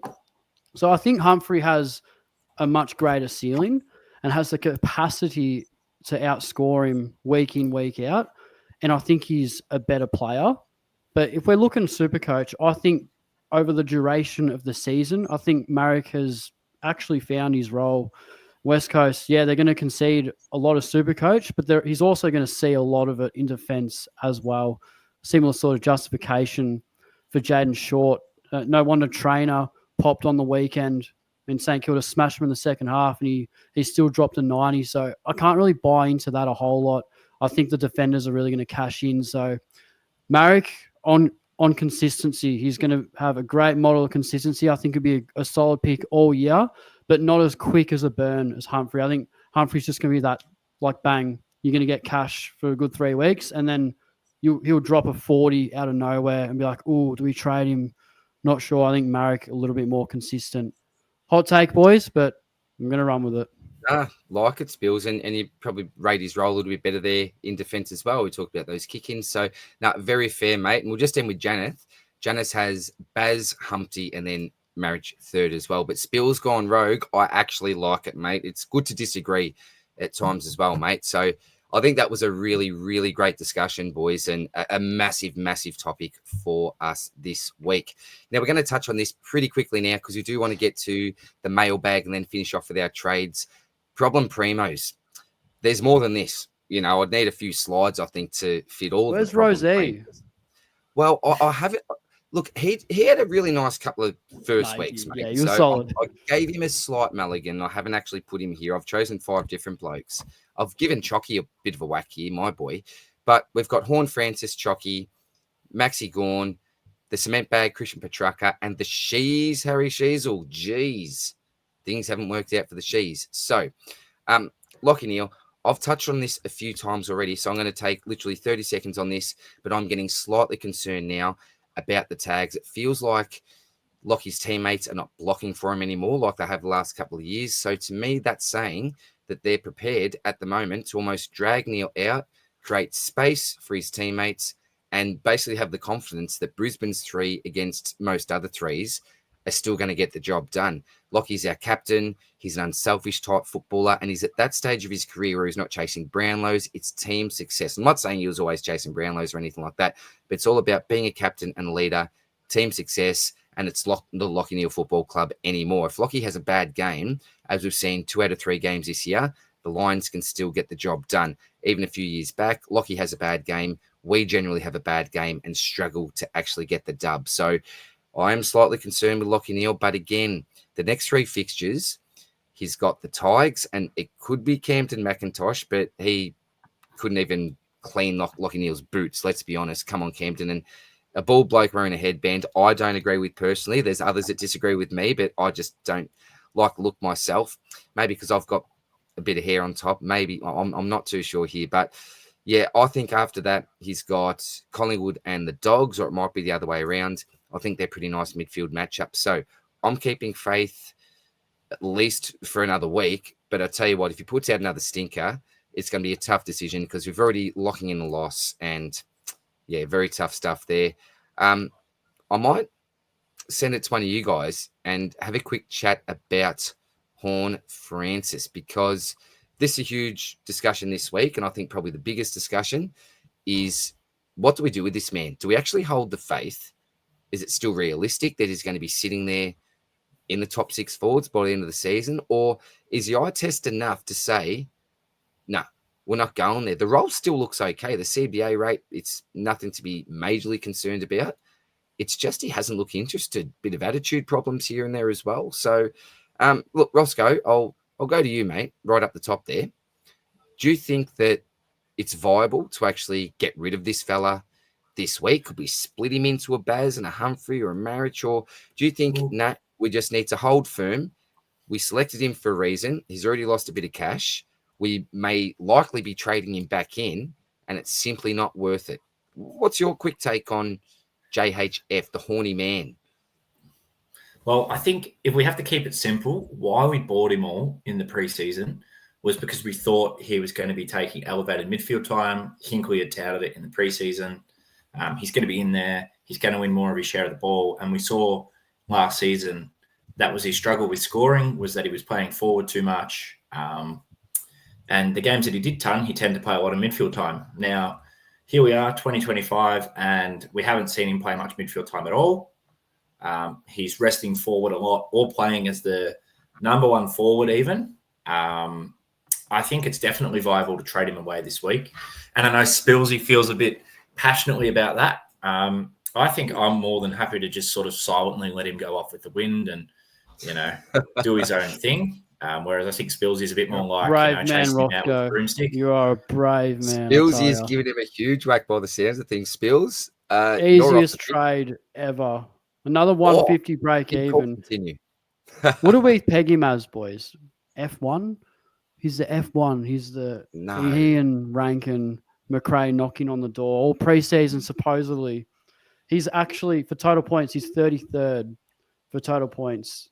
And this was actually a pick that I never liked. I never wanted him, but very defensive. One of those ones where you just go with the crowd and you just pick him because you don't want an anti-pod.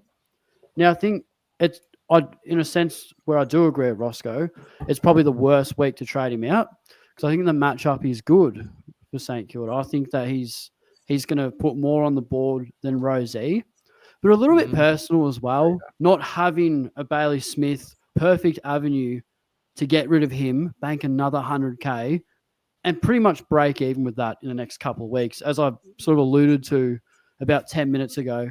So I think he's a liability in that spot because we've got DPP coming very soon. Now, Tuke Miller's in the conversation, Zach Merritt's in the conversation. Hey, even a Chad Warner. Will they get it? I don't know.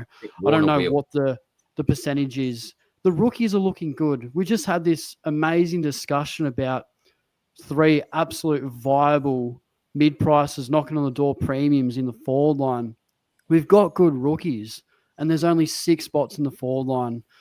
So, yeah, I'll probably go on a bit over the top with it. But, yeah, I think Horn Francis is a liability. And you can always get him back later on. If he bottoms out and he's lost another 100K and he starts hitting form again, you can tell when a player is interested. What I saw against Essendon was a man that was not interested. A clanger on the half-forward flank, bounce off his chest. The second effort was non-existent. I want to see more fight than that. Until I see a game where it looked like 2023 Port Adelaide, Brisbane, where he just dominates. He dominates. He absolutely he puts his foot through the wall and goes, this is what I'm about. I want to see another one of those games where I go, okay, I'm going to get him. And hopefully by then he's bottomed out and there's a bit of value there, but there's no value, boys. He's just going to keep plummeting and plummeting. Where all these other guys, I think you can make a case for Sheasel and Gorn, Neil in particular. You pick them for a reason. You pick them because you think they're going to be top 6 to 8 in their line, and you just stick it out. And I know it hurts. I know it's tough, but I think Horn Francis is a little bit different just because of the other picks around him. But a massive ramble from myself there, boys. But I'm pretty happy to cut me losses and target value where it counts. Yeah, like it, mate. Yeah, and I agree. Yeah, and Max Gorn, it's a tough one. I think really TDK is your only viable option. You're not really going to Sherry now, are you? You don't really want to go to a Nank. We've already seen a low score there. Meek's got the bye. A real pod type in Darcy Cameron, maybe. Just stick it out, maybe Rowan Marshall from St Kilda, Rossco's boy. You could go, but yeah, look, it's a tough one. I think that Max Gorn has the potential to go really big this week and just go, stuff you guys. I am absolutely he does back. It every year, JR. Yeah, I'm expecting a massive bounce back game from Gorn, and now watch my curse him to a 60. But I think he goes big this week. Sheasel, the only thing I'll say is that for me, he doesn't look like. So I've made some basic tiers, and I think most people would agree with this. It's not too outlandish. I've got 3 blokes in tier 1. I've actually taken Sheasel out, and that's Zorko, Whitfield, and Sinclair. I've got them 3 comfortably in tier 1. And there's probably 2 blokes I'd be keen on that I think are in tier 2, and that's Jordan Clark and Max Holmes. So those 5 selections, they're very gettable if you've got Sheasel, and you don't need to move mountains to actually make that trade. So the role I just don't like. We saw when he was thrown back in the last quarter last week, he looked magnificent. Was it like 13 touches or something just in that short period of time? So we know that he's got it in him, and he's not a player that I'd like to trade because I think he's got so much potential. I did select him for a reason, but unfortunately, it's not the ideal role, and he just hasn't looked near as impressive. But you'll get it back. Well, you'll get the role back. Guaranteed. I don't blame coaches at the moment that want to jump on someone like a Whitfield with his short-term fixture, and even you're looking long-term, I think is going to be a terrific pick. It's similar to a Horn Francis in a way, maybe, when you look at that cash. Do you jump on someone while they're low? They'll go up higher and they'll sort of meet in the middle eventually. So, look, I'm not a huge fan of trading Sheasel, but I know a few good coaches that are making a sneaky sideways this week. And Christian Petracca, it's tough because you'd hate to trade him out of your midfield and then only a couple of weeks later he's available as a forward, because you're there probably thinking, geez, I need to get him in my side. Christian Petracca as a forward, even in poor form, I would have there every day of the week, and I'd be pretty much prepared for him to come into form. So that's probably my take on the rest of the mids there. Rossco, your take on any of the other bloke? There is a fly that's gotten here somehow. I don't know. It's buzzing around here, man. One that I hold is Sarong, who I wish I might have gone Brayshaw early on, but I think, you know, he put a decent score up against the Eagles. He put a decent last quarter in against the Swans. Like, I think it's a matter of time before he gets a 120 game, and, you know, maybe that really kickstarts his season. I'm not too worried about trading him. I also own Neil. You know, if he can't do anything against Richmond this weekend, then when will he ever? Other than that, I don't think there's too many that I'm worried about. Dale and Callahan, not necessarily premiums, but they had bad scores last weekend, but I think they'll bounce back and Give him another week. Go well over the next couple of weeks. So I think those are the main ones. Love it, mate. You got bigger fish to fry too. I mean, yeah, you're really going to sideways trade. Like, I think Horn Francis is different for me because of Bailey Smith. But if that wasn't the case, then like you're trading out Harry Sheasel, your team must be going pretty bloody well, because he's the least of my problems at the moment. I'll tell you that for free. So point, mate. Bigger fish to fry than the Sheaves. He'll come good, but you just got to ride it out. Beautiful, mate. All right, boys, it is time for rapid fire, absolute rapid fire. We've discussed most of it already, so we should be able to smash through it, mate. I reckon we absolutely can, mate. Now, before we quickly get into the mailbag, I did put a Twitter poll out just before we started recording, I think it was, boys, and the community is pretty much in agreement with us here. Baslenka, so the question was obviously, if you don't own any of these players, you can only trade in one this week, who do you go with? The results, Baslenka, 64.7%, Humpty Dumpty, 20.8%, and Maric, 14.5%. So everyone's getting a bit of love there, and it does go to show how tough it is. And look at this here. 1,800 away from Stone to Maric. That is just boost, mate. Just boost. My good man Bill said he can actually loan me some coin there, which would be nice. 47 boys. Now, what? I only put out this tweet again, I reckon, just before we started recording, and 47 questions. You would not believe it. So this is absolutely going to have to be turbo, because one thing we're really going to try to focus on is not go for your 2.5 hours. It is a little bit long for some people, but I suppose with us, we want to try to give as much back as possible and don't want to just quickly go through things. You want to try to give detail, but whether or not we go over the top or not, it is all through love. So I'm going to turbo this week. I'm going to absolutely turbo, lads. Here we go. And I'm going to say right now, because I have been accused of being a little bit too nice, spending a whole lot of time with, hey, legend, hope you well, hi to the family and all that sort of stuff. So I'm going to say to everyone watching and everyone that has sent through a message, we love you. Thank you very much. Hope your family's well. Hope your Supercoach team is going well. Thank you very much for all the kind words. Too good of a dude, DR. Thank you very much. I'm going to get all the niceties out of the way, and I'm going to be a little bit rude here and just quickly turbo through. We know we love you all, and yes, thank you very much for anyone that's sent in a question. And we're going to have to be extremely quick with the really team-specific type questions, looking through teams. We'll do the best that we can. But first one, Shawnee. Hey, Shawnee. Humphrey or Bice as a priority trade-in, set on Maric and Moreas, the other two trade-ins. So very nice. He's with you, Spillsy, as Maric there. So Humphrey or Bice? Spills, you've got a little bit of bias when it comes to Bice. I'm a little bit like Dr. Seuss there, but have you got a quick answer for that, mate, who you'd actually have ahead at this stage? It is very team-dependent and structure-dependent, but could you give us a quick answer there, mate? I think Bice is a good rookie. Humphreys, we've discussed him. Yeah, it's really hard to comment. I don't know what your team looks like. It's two completely different structures. So if you're bleeding in one area, then like just do what's best for your side. Like they're all good picks. Like they're all going to be good picks. So I'm pretty confident on that. So whatever's best for your team, man. And I think you can't really go wrong. Like it, Rossco. You have a Yeah, preference? I think I'll take Bice as well. Keep a little bit of cash in the bank in case you need it. And, even though the cash generation could potentially be a bit lower from Bice, it could also be exactly the same, higher. It's too hard to tell early on. So I think Bice, save the cash. Excellent, mate. Next one, Shah. Given the rookie situation on the bench, which round each of you would do your first upgrade and which premiums are you targeting? So, look, it's normally around 5 or 6. Some people leave it to 7, but I don't think you can probably do that this year. Which premiums am I targeting? Well, I'm looking at those guys with low scores in their system. So I'm looking at Tom Stewart. I think he'd be a really nice premium to bring in. And even someone like a King Nick Dacos. I don't necessarily love his fixture and matchups coming up, but I think pretty soonish, maybe even when it's time for some of our first upgrades, that he could be someone that we could look to select, and maybe a Chad Warner, given the fact that it's very likely that he'll be available as a forward. So these may be 3 picks that I'll be targeting.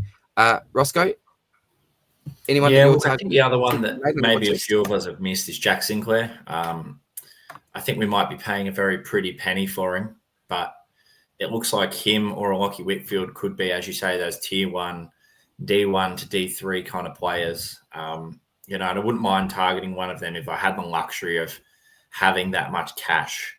I think with the uncertainty around the midfielders, to get that security there would be really, really nice. Yeah. Love it. Spillsy? No, I agree with Rossco. Yeah, like Sinclair. Just got to wait for him to come down. But yeah, whoever's on the bubble, cheap. Yeah. Beautiful, mate.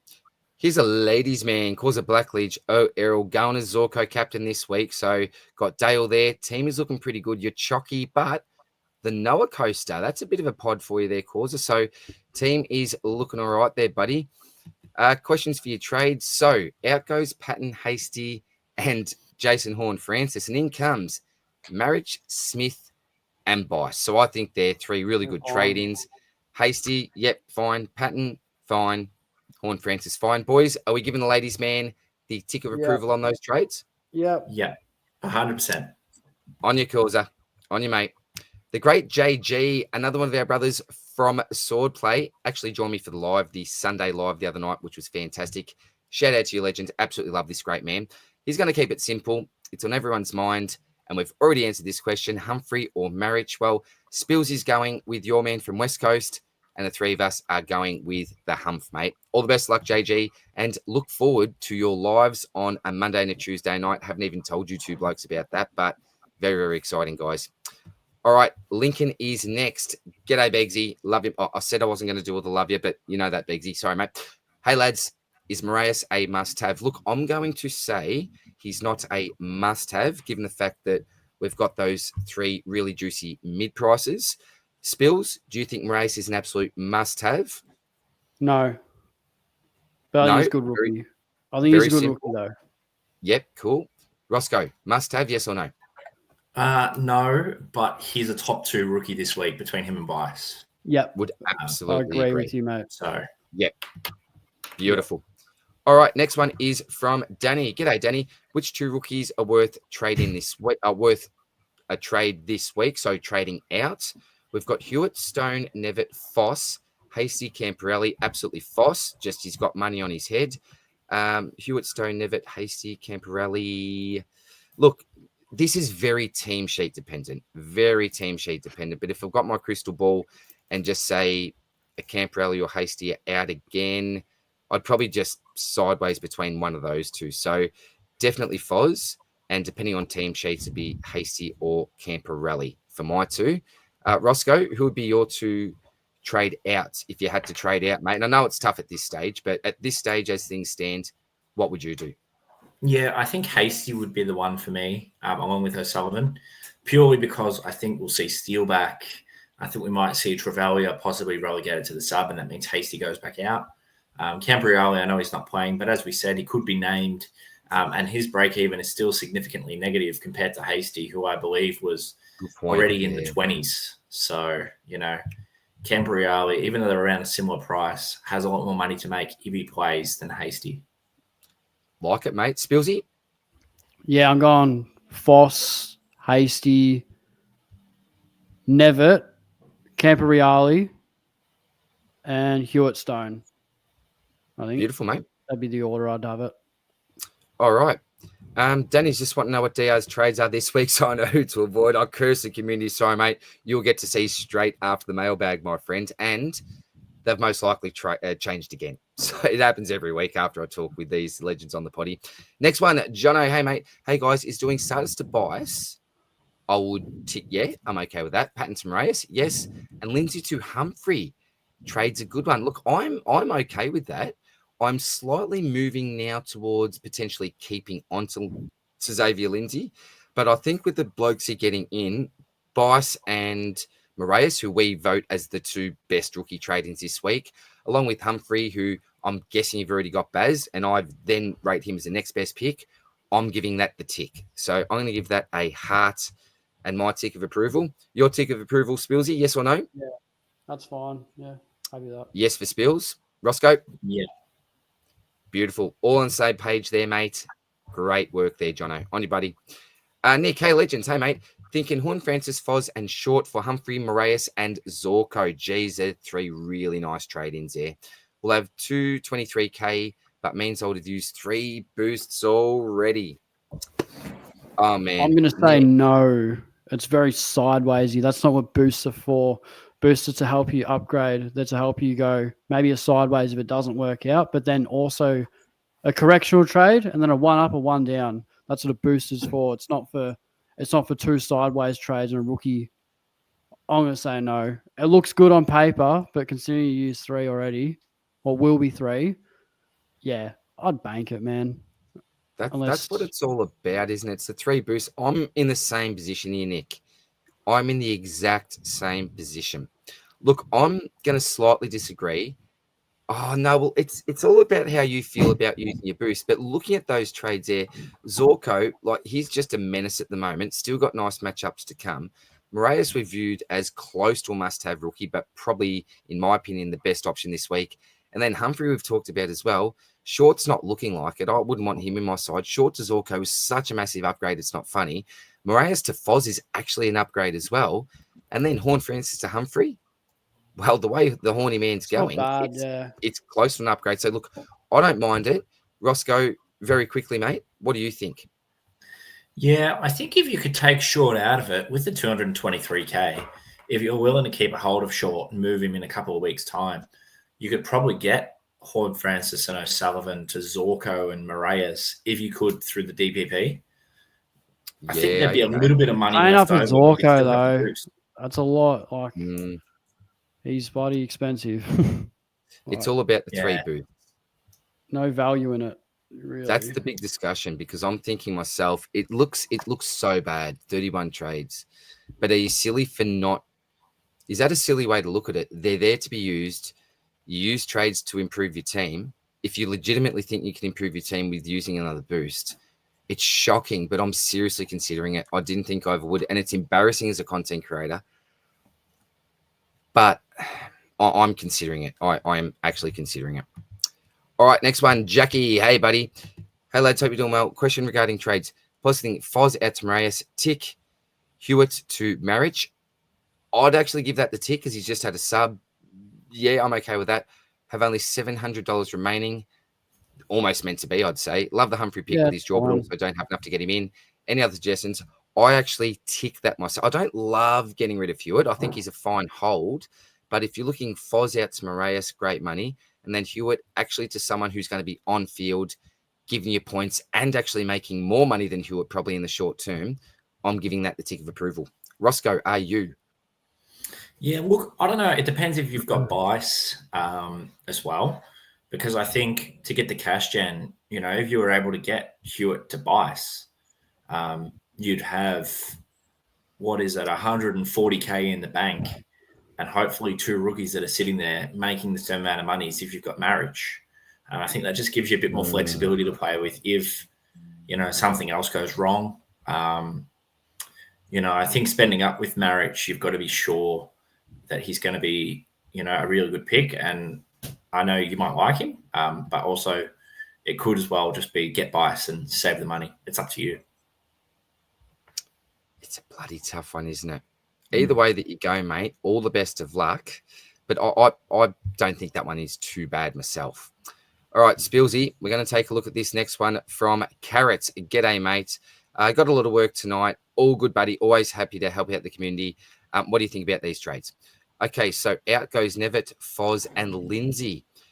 Yeah, it's amazing what can happen in a week of Supercoach. Could you imagine last week seeing people trading out of Nevitt and Lindsay? You wouldn't believe it, would you? I don't want to trade. Okay, well, in comes Moreas and Bice, who we think are the two best rookies this week, along with Baslenka. I love getting O'Sullivan out. I'd be more than happy with an O'Sullivan to Moreas. And then with that cash, I'll be looking to do something else to get Baz in personally, mate. Although, what happens if Nevitt's a sub? What happens if Lindsay takes 2-3 weeks, even comes back as a sub? These trades could actually work out. I see a world where these trades work out.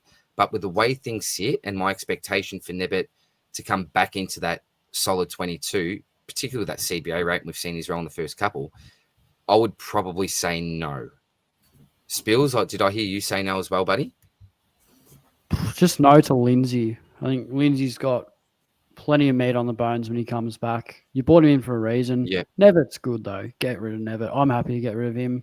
You're happy with that? Okay, yeah. Fair. I think so. Yeah. He's such a sub liability, and he's very similar to Foss. He's elevated. All logic says that he shouldn't be. It's just ridiculous. I know you're right. You're spitting facts. Because Chris Scott's insane, but he is sub, and it's not working. Bank 80k and pick a rookie that isn't sub, like Moreas, most likely. It's fair enough. That's fair my enough. logic. Yeah, no, and it is. It's decent logic. Roscoe, what do you think about these one thing with trading Lindsay, I mean, we don't know how long he's going to be out for exactly, but I can see their reversal. There's 178k in the bank.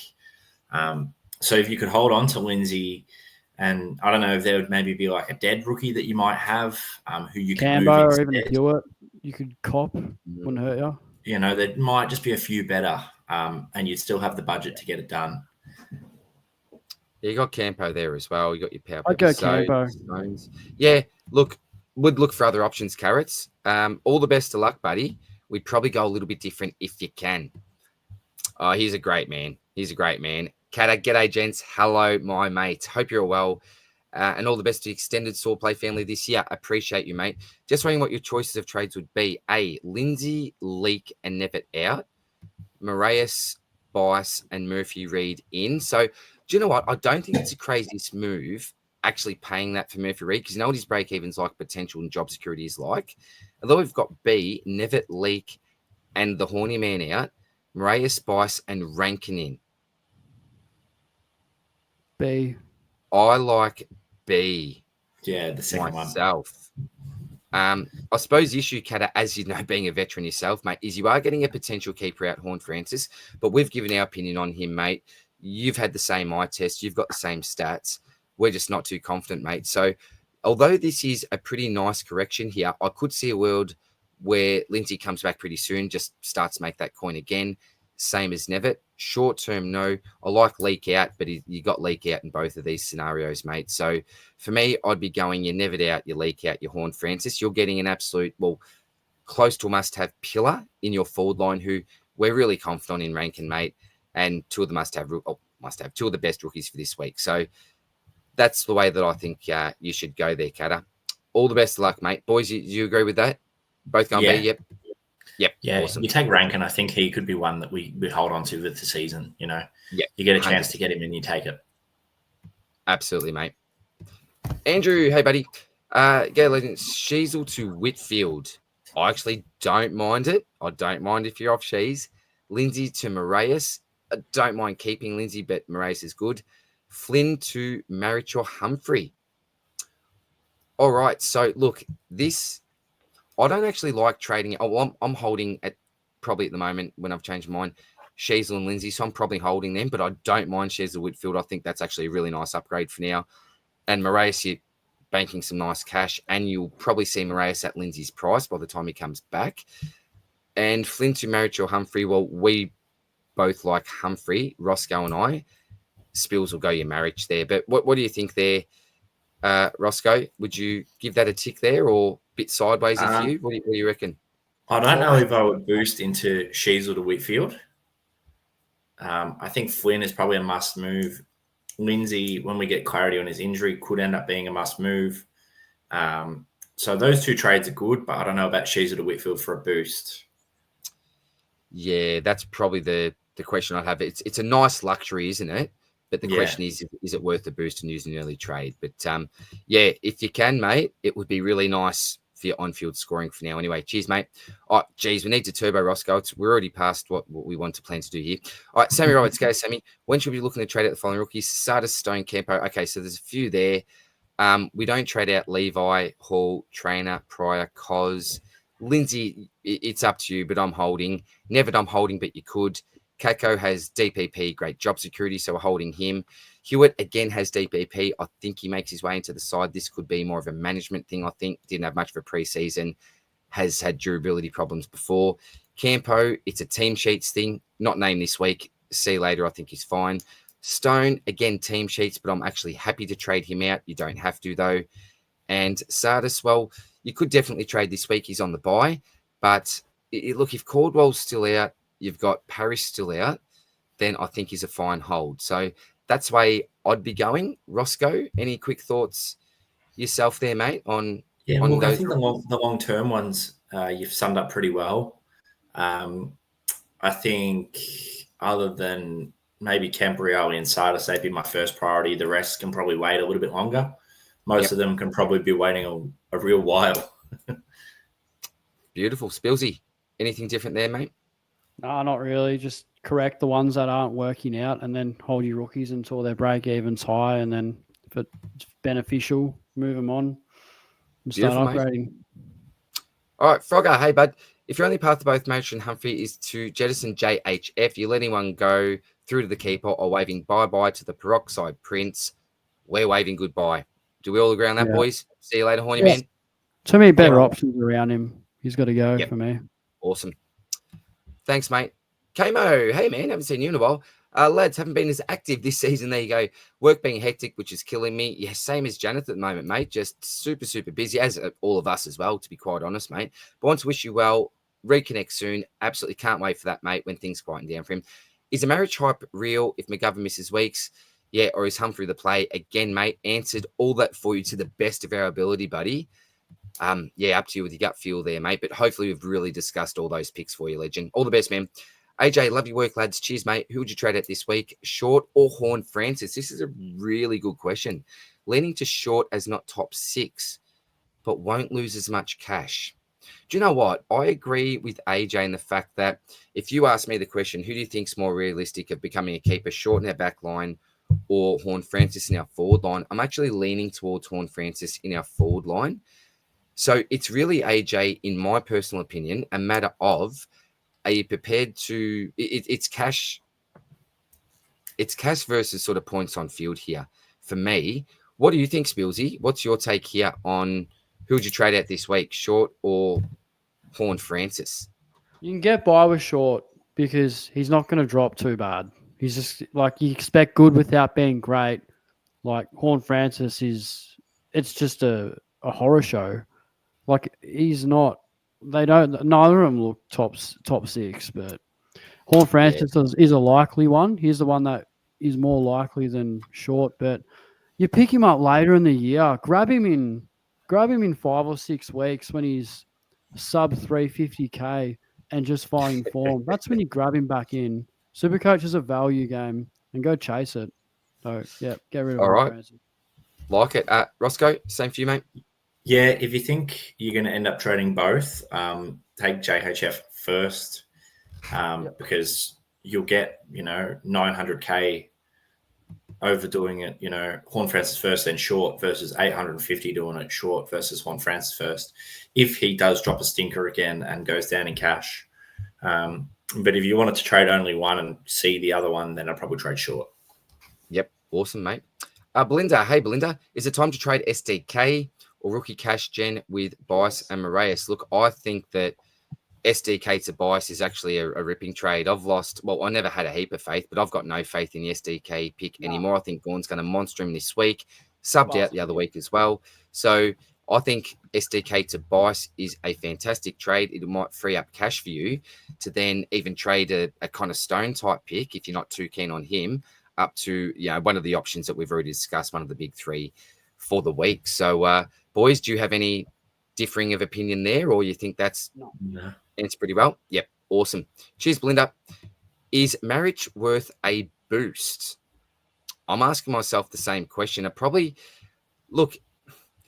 think that boosting is fine if you're going Maric, Baz, Humphrey, if you chuck a Moreas or a Bice instead of one or two of those, Blake, I think it's fine. Is he worth the boost? I don't think you necessarily have to boost for him, but I think it is worth the boost. Boys? Yes, he's worth a boost. He's worth I'll the be boost boosted to get one of those two in. So, yeah. All right. Yep. So we're all giving the tick for that one there. Worth a boost, Gutters. Cheers, man. More. G'day, more. Fair to be ditching JHF to fix structure. Yes. Could really use cash in my back line. Absolutely, mate. Here we go. I haven't seen this one. Loves it. This is our man, Jimmy Doherty. Now, a great WA boy, an Eagles fan. And I think, to be honest, would have been pretty impressed with the way that his boys have started the season, showing a bit of grit, a bit of character. Look at this good-looking rooster here, and look at what he's got in his head. He's got the Supercoach Swordplay beanie. So, mate, as I said, I didn't even mention this. We're going to get you onto the Wall of Fame next week. You're already in our Hall of Fame because you're such a great man, and you joined us for our community Swordplay pod. I think that was last year or even the year before, I think, Jimmy. So much love to you, mate. It looks fantastic. And Spillsy, Rossco, you can't go better than the Swordplay beanie, can you? Particularly during this cold weather. I don't know what's more handsome, he or the beanie. That's what I'm trying to weigh up here. They're both a 10. Absolutely. Both an 11, I think, at the moment. So, Jimmy, much love to you, mate. Hope that you and the fam are well, buddy. Cheers, mate. That is absolutely fantastic. Appreciate the support. For anyone that is interested in purchasing a beanie yourself, great price. Check out supercoachswordplay.com, and $5 from every beanie sold goes straight to the Royal Children's Hospital Good Friday appeal. We love to support them. So thanks, legend. We really appreciate you, man. Michael Higginson, hey, bud. Rank trading targets. Maric, Humpty, Smith, Moreas, Curtin. We have absolutely done that, mate. So we've ranked those big three. Moreas is the best rookie option this week, and Curtin is by the length of the Flemington Straight, number 5 for me.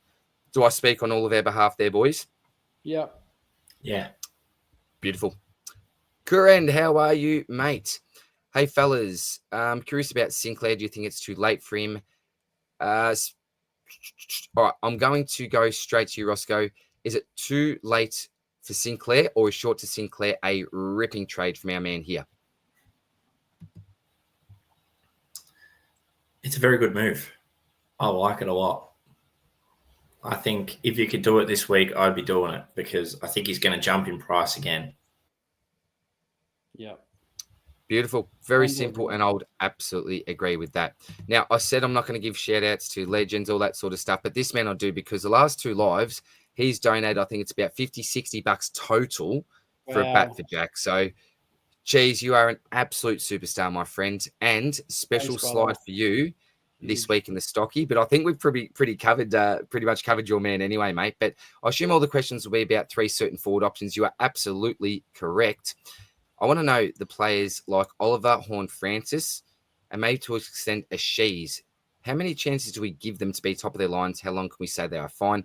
Horne-Francis, we've absolutely talked about, mate. Shees, we've done a pretty good job of. But, look, I'm giving him at least another couple of weeks. Boys, would you, if he puts out a stinker again next week, are you just going to rage trade, or how long are you prepared to give the Shees? I'm holding again. You're just holding. There'll be other problems for sure. If my team's perfect and he's the biggest issue, I might think about it, but I still think he's top 6. The role will improve, you'd think. Yep, you got confidence. Rossco, do you share the same confidence as Spills, and you're definitely holding in the short term, or? Yeah, well, he scored 130 2 weeks ago. He's still averaging 101, so it's not like he's going dreadfully. Another couple games like that, and he'll be averaging 110, and everyone will be happy to have him again. So I think we hold Oliver, we hold Sheasel, Horn Francis out the door. Yep, beautiful. All right, all the best, buddy. Thanks for that, mate. And my take on Ollie is that he's a definite hold, mate. Just I've never seen him so fumbly as what I saw him last week. He's just playing with a wet bar of soap. So, yeah, all the best, mate. Thanks again, mate. Muddy, please. Do straws have one hole or two holes? Jeepers. Look, Spills, this is no offense to you, mate, and I'm sort of offending myself, but I'm going to go to the most intelligent man right up the top there. No offense to you, mate. I can cop that. Roscoe, how many holes are there in a straw? Tell us. I mate. reckon one. You're going with one, like a never-ending sort of hole. Yeah. Look, I'm just going to go with you. And Spills, are you happy just to go with Roscoe here, mate? It's kind of like you can't possibly face the wrong way when you're on stairs. It's that debate, isn't it? But if you're either going up or you're going down, you can't be facing the wrong way, can you? I think it's into that debacle. I think I like that. We can dive into it as deep as we want. We can talk about this for 10 minutes if you want, DR. Mate, we need to move on, mate. Quite have time for that, but any other day, would love to get into this one. There you go. You can DM Marty about holes in straws, mate. That'd be nice 20 minutes for you blokes here. All the best, mate. Frogger, 3 trades left, at least 5 decent options. I reckon we've talked about. And what mix of rookies mid-price do you go? We have absolutely done this for you, mate. Yeah. And Langford, I would have probably at the bottom of the list just because of the price, and he's already been sub, but 15 contested possessions, I think, on the weekend was really impressive. But, thanks for that, mate. This is a great man here. The Rayman, he's actually had 4 loves for this question, so it must be a ripper. Gents, balancing the cash gen of Moreas Bice with a discounted price and potential output of the 2 Baileys and Maric to a lesser extent. The best mix of the above is my current challenge, and a challenge for the 3 of us and Janath included, mate. Look, the way that I'm starting to move, I must admit, Rain, is, and even thinking back to the potential, look, what I'm worried about is I think that, and we expect this could be very obvious to say, but I'm really worried that Moreas could go back to a 50. I don't think that the other 3 blokes are in with a chance of delivering a 50. So the way that I'm looking at this is that with the 3 other blokes, we can almost have our cake and eat it too. So we can get the really nice scores on field, but we can also get the cash gen that we would normally be getting from our rookies. I think they're scoring that well at the moment. The rolls there, the break evens there. I think that it's actually okay to go with those mid prices because we are getting some really nice cash gen. What I'm really scared about with Moreas, with Bice, is, hey, would there be a world where we'd be shocked in, say, 2 weeks where we see these 2 as a sub? I wouldn't be shocked personally. Would I be shocked to see Moreas pump out a 50 like he did the week before that, 90-odd? No, I wouldn't be. So I think that I am now changing my tune as compared to what I had earlier in the week and now going with more of that mid-price approach because I think you've almost got the best of both worlds. You are definitely getting more cash in the bank by going down to a Bice, by going down to a Moreas. But I actually like the mid-price approach more and more the more that I think about it. Boys, it's a really great question. Rossco, you're at the top. What are you thinking there, mate? Do you disagree with me? Similar thoughts? Give us your take on this because it's a really good question and definitely worthy of discussion. My trades at the moment with the boost is 2 of the mid-prices and 1 of those rookies. So okay, yep. I think I'm pretty happy to have Bailey Smith definitely. I'll probably flip and flop back and forth with the other 2 between Maric and Humphrey and between Moreas and Bice, depending on what I want when I have a look at it again on Thursday night. Beautiful. So you're saying boost, great for this week, 2 mid-prices and the 1 rookie you're most comfortable with, mate. Beautiful. Yeah. Spillsy, well, we already know your trades, so I assume I know what you're going to say, mate, but what's your take? Yeah, I'll be really quick because we're just about 2 hours in now, so we've got to get going. But Sorry, boys. I said I was going to steer the we've got ship. to smash Sorry. it. We've got to get through this. But yeah, Sorry, I was going to I steer. think it perfect week to boost. Mid prices are good. So, and Moreas a great rookie, but I don't think he's going to hurt you there'll be other rookies with negative 70 break evens coming through. So that, there's always opportunity. So I'm not too phased. Beautiful, mate. Logue's going to go through this really quick. All right, Horn Francis into Maric or Humphrey. Jez can't even pronounce it now. Or Finn Callahan. So all I'll say is I think that Horn Francis probably has a better chance of being a keeper as a forward as compared to Finn does as a midfielder.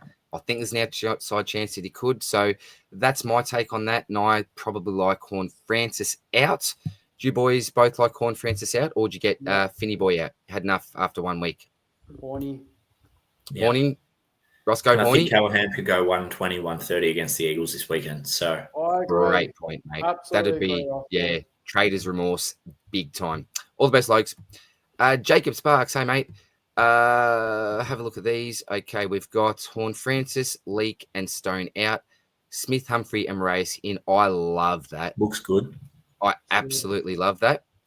Or his other option that he's got here is Foz, Lindsay, and Ashcroft out. No. Smith, Bice, Moreas. We're saying no to that, boys. With Levi out and Lindsay out. First one. And that's it. So, yeah. No, has he got a third one? Horny Man, O'Sullivan, Ashcroft, Maric, Humphrey, Smith. Nah, still not with Levi. Not with Levi out. Nah, we're going. If you do it with someone else that's not Levi, I love it, but you got to keep Levi. Yeah. Number one, mate. And I think that's by far the most sensible one, mate. Number one. All the best, mate. Darcy, is there a chance Humpty ends up being F6 to 8? Rossco says, yes, there is a chance. No guarantee, but is there a chance? Yes. Normally tends that Rise, Long and Tail have players that take the next step. Yep, great. Anyone outside McRae, Daniel Rankings, Jackson over his 100? Yep, absolutely agree, mate. Yep, absolutely agree with that one. Thanks, buddy.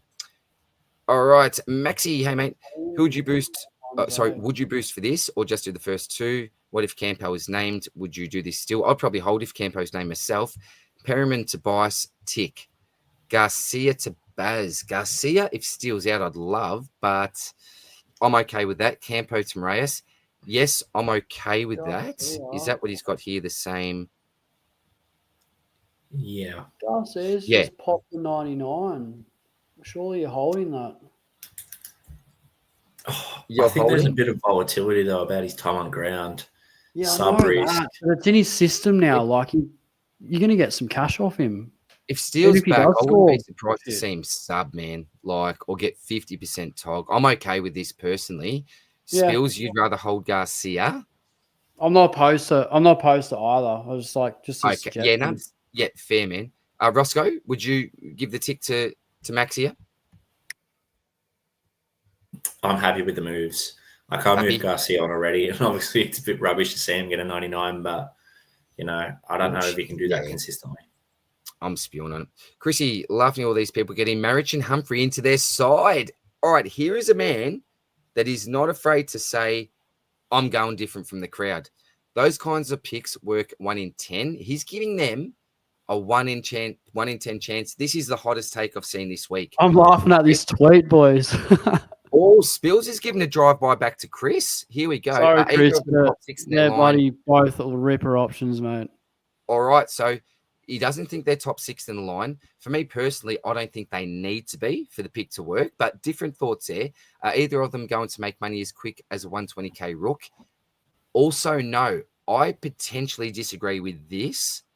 I think that they could potentially. If they don't, high scoring on field eliminates rookies. Yeah, so there's another point to this. You're looking at more than just cash gen. Yet, moral of the story, don't do it, people. I tell you what, if these picks do not work, I'm going to come back to Chris and give him the biggest shout out and say, well done to you. The bullets from Spillsy, you must have had, one of those bulletproof Jeeps or something, mate, or Donald Trump's limo, because I see he's trolling. He's got to be trolling here. There's no way this is legit. Well, look, he makes some decent points. He doesn't think, and this is all opinions, right? There's no guarantees in this game. Chris is going with his gut. He doesn't think they're top 6. And we don't necessarily either, but we're looking at that differently. And he doesn't think they're going to make as much money. So, hey, Chris, kudos to you for going away from the pack, mate. We think you're a little bit off the rails here with much love and respect. But if it works out your way, mate, you're going to look like a bloody genius. Hey, And I went love against the that tie you're with not going Maric over Humphrey, so you got to have a separate opinion from time to time. exactly right. And we respect different opinions. Thanks, Chris. Jared went horrid this week, couldn't crack 2,000. Yeah, well, neither could the three of us, mate, to be honest. Sinclair over Zorko. No. Yeah, well, look, are you fine? Sinclair over Zorko? I'm fine if that's where you want to go, mate. They're both fantastic options. Moreas over Maric or Humphrey? Yes, that's fine. Already a Bice for lifer. Love you, mate. Platinum member after having him in my starting team. Yep. You guys thinking that's all fine? Yeah, solid. That's Cool. fine. Yeah, I just realised it's trading in Sinclair instead of trading in Zorko. I thought it was a swap, and I went, no, don't do that. Oh, yeah, it's just over. Yeah, But Sinclair or Zorko, you'd be happy to get either of them in. Yep, awesome. Barnaby, hey, man, is it bad that I'm using my third boost this week? Yes, it is bad, mate, but I'm contemplating it too. Horn, Francis, Hasty, and a rookie in Baz, Moreas, Maric. Also, shout out to Relton. Yes, my man Relton. Look, I'm considering it, mate. I don't think it's as crazy as what I thought it would be going into the week. And look, they're three really good trading options, mate. So, yeah, all the best if you go with it, mate. I'm just really not sure what I'm going to do at the moment. Simo, hey, boys. Great work with content. Appreciate it, man. Neil's killing my midfield and all of ours as well. Think I'll hold. Yes. Start with SDK. What are your thoughts going down to Bice? Yes, I've already answered that one, mate. So, yeah, going down to Bice is fine. Phrase, thoughts on trading Rosie out? Could get tagged next 3 games. Really top 10 candidate. I'm going towards no, he's not top 10. Or do you think Butter's potentially back in the team this week could positively impact him? I'm saying it's okay to trade. I think it's okay to hold. I think it's what your gut feel and opinion is. Rossco, do you think there's a world where it's okay to trade Rosie if you make the right moves? I don't own him. If I did own him, I have him.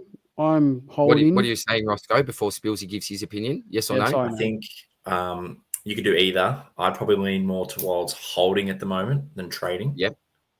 Cool. If you traded him, just have to nail the player you trade him to. That's a great point. Spillsy, you are an owner and a holder, but you think it's okay to trade, mate? I think it's okay to trade, but with all the other options on the bubble, I am holding. I'm going to see what happens. If it's another shambles, I'll be going down and up to, the best mid I can, maybe a Brayshaw or something. But, you correct that. You hope it doesn't flop, though. Brucey boy. G'day, fellas. Any left for Langford, or is Moreas just better value and scoring? I think we're all yes on Moreas over Langford, boys. Pretty easy one. Yep. Yeah. Cool. Robbie Cockrell, hey, lads. Probably look at these 2 trade options. Thoughts on these, please. Am I an idiot for considering fading Baslinka? You're not an idiot, mate, but you're going away from the crowd. That's all I'll say there. Out. Laylaw. Had enough for Sammy. Stone. O'Sullivan. Humphrey, Smith, Moreas, love them. Love them. Yep. Awesome. No, you're not crazy doing that at all, mate. Oh, second option, Foz, Laylaw, Stone, same ones, Moreas, Humphrey, Maric. Yeah, you can't go wrong, buddy. You cannot go wrong. And we've given all our thoughts on those players, so all the best, man. Halfbank, is Langford a trading option? Yes, he is, mate. But we're just saying we'd have definitely Bice Moreas over him this week. Bice versus Langford to bring in this week. We're going Bice. We've discussed that. Would you boost Sampow, Petracca, Maric, or Humphrey? Discuss that. I could bring in one of the forwards over the 2 rookies initially mentioned. Yep, we've gone through all that. I think we can pretty much turbo through this, boys, because we've done a fair job. How many more have we got? We've pretty much nailed all this. We've got that. The support. Oh, look at that. We're going to end with a Humpty there, which is awesome. Nice. All right, Chook. G'day, Chooker. More important to go both Bice and Moreas or one of these, Maric or Humphrey. Yep, we've done that, mate.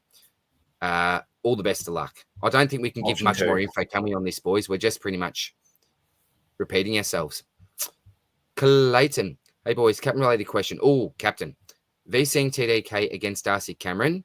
I'm thinking it's a tough matchup for him. Thanks for your help. Look, we're not going to go through all the captaincy stuff now, but Rossco, we're going to go straight to you, mate. Do you think that is an option? What do you reckon? Spoiler alert, Captain's Corner video will be appearing on the channel over the next couple of days. Number 1 VC option, Tom de Koning this week. I think he'll go really well. and I'll have the VC on him. So I hope that And you answers really it. have the kahunas to not VC Absolutely. the man. I learnt my lesson last Friday. I'll tell you, watching him, DR We was a got out of hard that watch. lucky.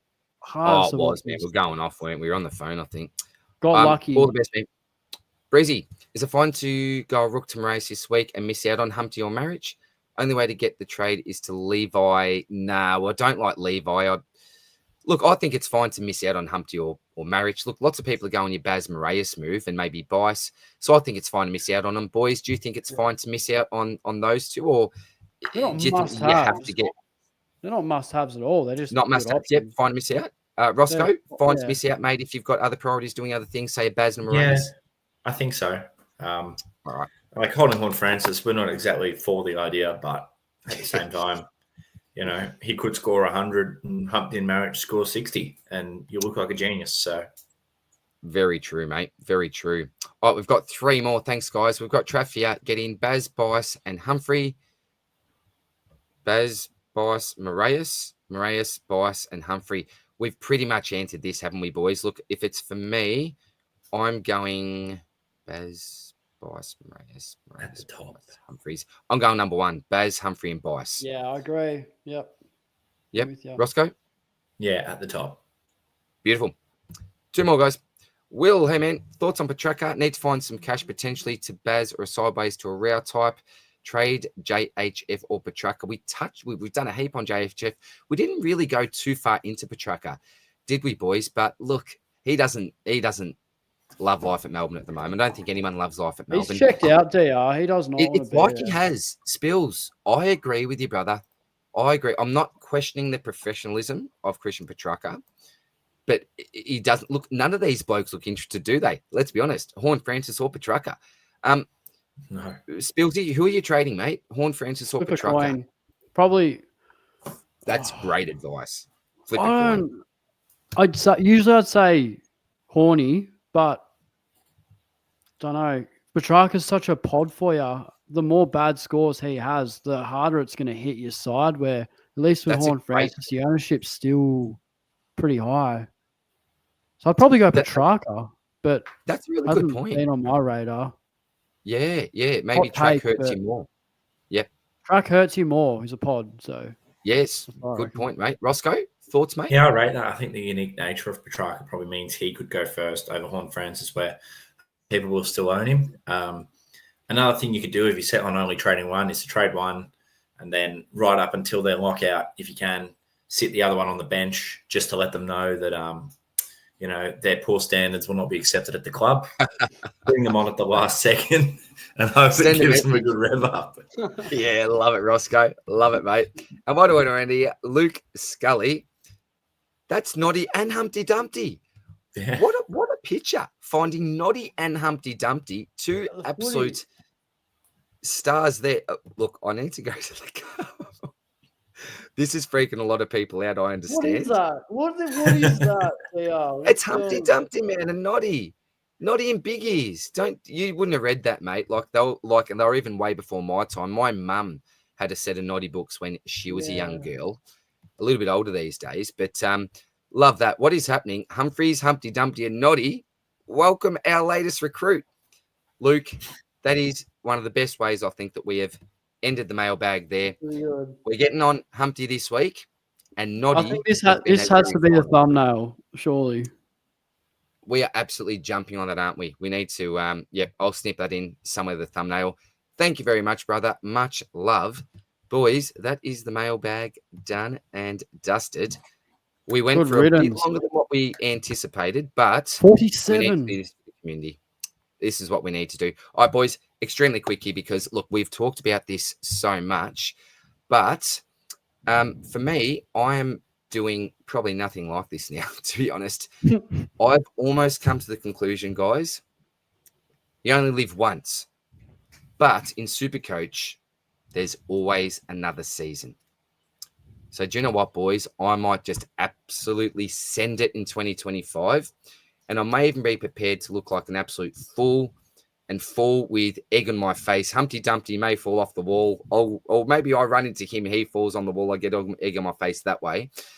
But boys, originally looking at Baz Smith out and Camporelli. Camporelli's very team sheet dependent. I think I've mentioned it a few times.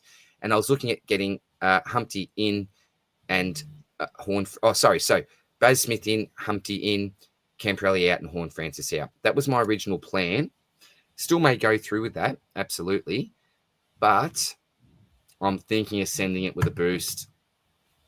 I'm thinking of sending it. Yeah, why not? Stuff and it. going with out Horn Francis, Campo, and Connor Stone. And I think I may have enough cash in the bank to go Stone up to Maric.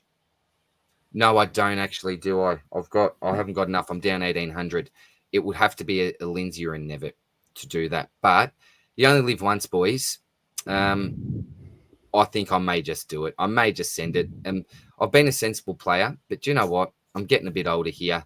Maybe it's just time to have a crack and have a boost. So The game's changed. Spillsy, yeah, it has. Spillsy, you haven't used 2 boosts like I have, so you're much more comfortable using boost, my friend. But you pretty I haven't much used talked one, about it. boys. Anything Not one to add, or- boost. Yep. So What do we say? We've pretty much you've talked about this all pod.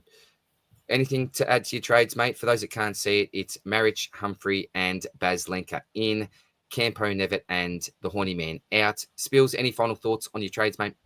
yeah, what you can't see is the 61K I've got in the bank. So this is what happens when you save your pennies. You can get all 3 of these guys in without rattling your structure too much.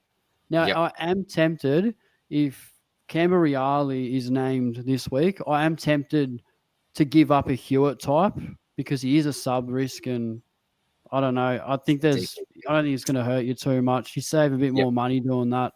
I'm tempted to do that. Never. He's 180K sub. Get out of my team. I don't even need to field him anymore. I'm eliminating another rookie off the field now, and yeah, all the best 3 to come in. Ideal world. Yeah, I'm locking this in. I'm pretty happy with it. Don't need to go into it because like they're Love it, they're all ripper picks. I did have Maric ahead of Humphrey, and I still do, but it's by not much. I think they're both super selections. By bees. And Baz by is bees. a must-have. Awesome. So, yeah, Well, that's me, Janath's boys. obviously. Oh, sorry, mate. Sorry. Janath's obviously gone with Foz out, the Horny Man, and Ben Patton. Don't know if he'll actually go through with this because we did talk about off air as well when we had that call that Patton is a very good flexibility insurance policy is the best way I can quickly describe that. But yep, out goes Foz, Hornyman, and Peyton. In comes Moreas, Baz Smith, and Humphrey. So taking advantage of a couple of really nice mid prices, and then currently going with that rookie over Maric at the moment. Rossco, we're going to finish off with your trades, brother. Talk to us. Boost number 2 for me. It's still very dependent on who's going to be the outs. I'm pretty happy with the ins. Bo Allen, Power Pepper will probably change. Does Camporelli get named? Does Ben Patton get named? Does Bo Allen himself get named? Where does Elijah Hewitt go? And then, Lindsay, that's another thing I've got to deal with. Henderson. There's a lot of things that could go wrong at team selection this week for me where I might need to adjust a little bit. I think Power Pepper against St Kilda, I look at him and go, yeah, I could get rid of him. But at the same time, if I could get rid of, I get the guarantee everyone's going to play one more week and get rid of Patton and Allen. Do I want to remove that flexibility? I'm not sure. But at the same time, it would be keeping as much cash gen going as possible. So I think Thursday between 6:20 and 7:30, I'm going to have a look at all scenarios in terms of the outs, but I think I'm set on the ins. Love it, mate. And you can see that even looking at our trades there, it's very similar in many ways, very similar to what I think lots of the community are going to be doing. There are some really obvious trade-in options for us this week. So, boys, that is it. I did promise we'd go an hour and a half, but we didn't know there was going to be bloody 50 questions of mailbag. That's outrageous. I never thought I'd see the day. Look, we're not the type of people just to skip through. We want to help the community. That's what we're here for. That's what we love doing. So thank you to everyone that did pop in a question this week. Much love to you guys. One thing I forgot to mention, sorry, I better mention now. No one got the cash cow from last week. So In the next pod, that jackpot is going to double to $100 if you don't mind.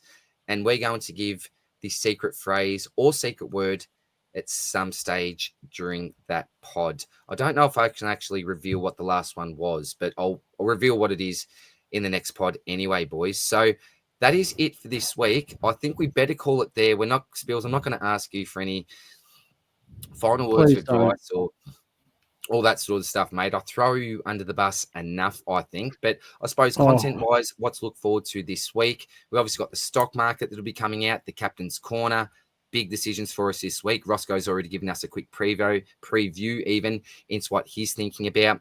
We're going to have some new Monday and Tuesday night lives as well. So the boys from the hub that have now transferred and joined us on the Swordplay pod are going to be taking care of some of our lives.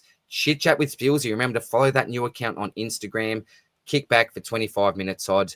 Just enjoy yourself. We're going to have Rossco coming in with some game day squad videos. And remember, there are some great prizes on offer, heaps of discounts. One of the best games you can play, arguably the best game you can play in the fantasy realm. So make sure you check that out. And then on Sunday, boys, I know we've got a lot going on here, as people can tell.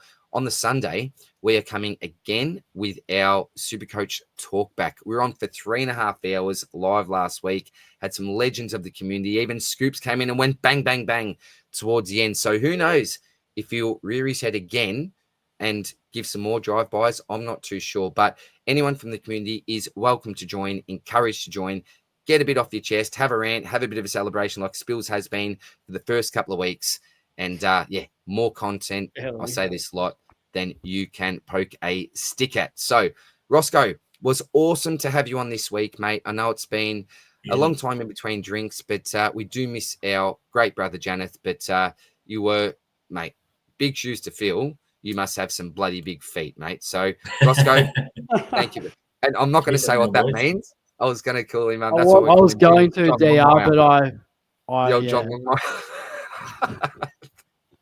Sorry, Rossco. It's a compliment drive-by in a way, I think. A little bit inappropriate in the podcast. But Spillsy, thanks again, as always, mate. Much love to you, brother. Those legs would be feeling a little bit sore after your running workout tonight, mate. But, much love, mate. Hope you have a great weekend. Good luck with your footy match on the weekend as well, buddy. Yeah, round 1. So, try and get the fitness up.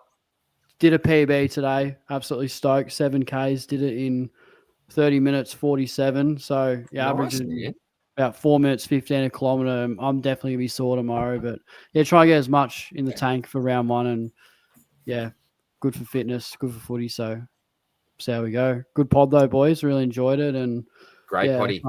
Hopefully we see some improvement. That's all I'll say. Yeah. That's it, mate. Get that short sleeve out. Get those pipes out in the weekend, mates. And for anyone else, thank you very much for joining us. Get to Game Day Squad, GDS. Download the app. Rossco's videos will be coming out during the week as well. Free to play, free to enter. $20 worth of free packs. You want to go the cash route, you can. Lots to look forward to there. A massive event coming on at the Supercoach Hub Discord as well. Massive event. Up to 300 people can be involved. So we'll talk about that in the next couple of weeks as well. But apart from that, guys, take care. Much love. And we will see you soon in the next one. Cheers, guys. Much love from Janath as well.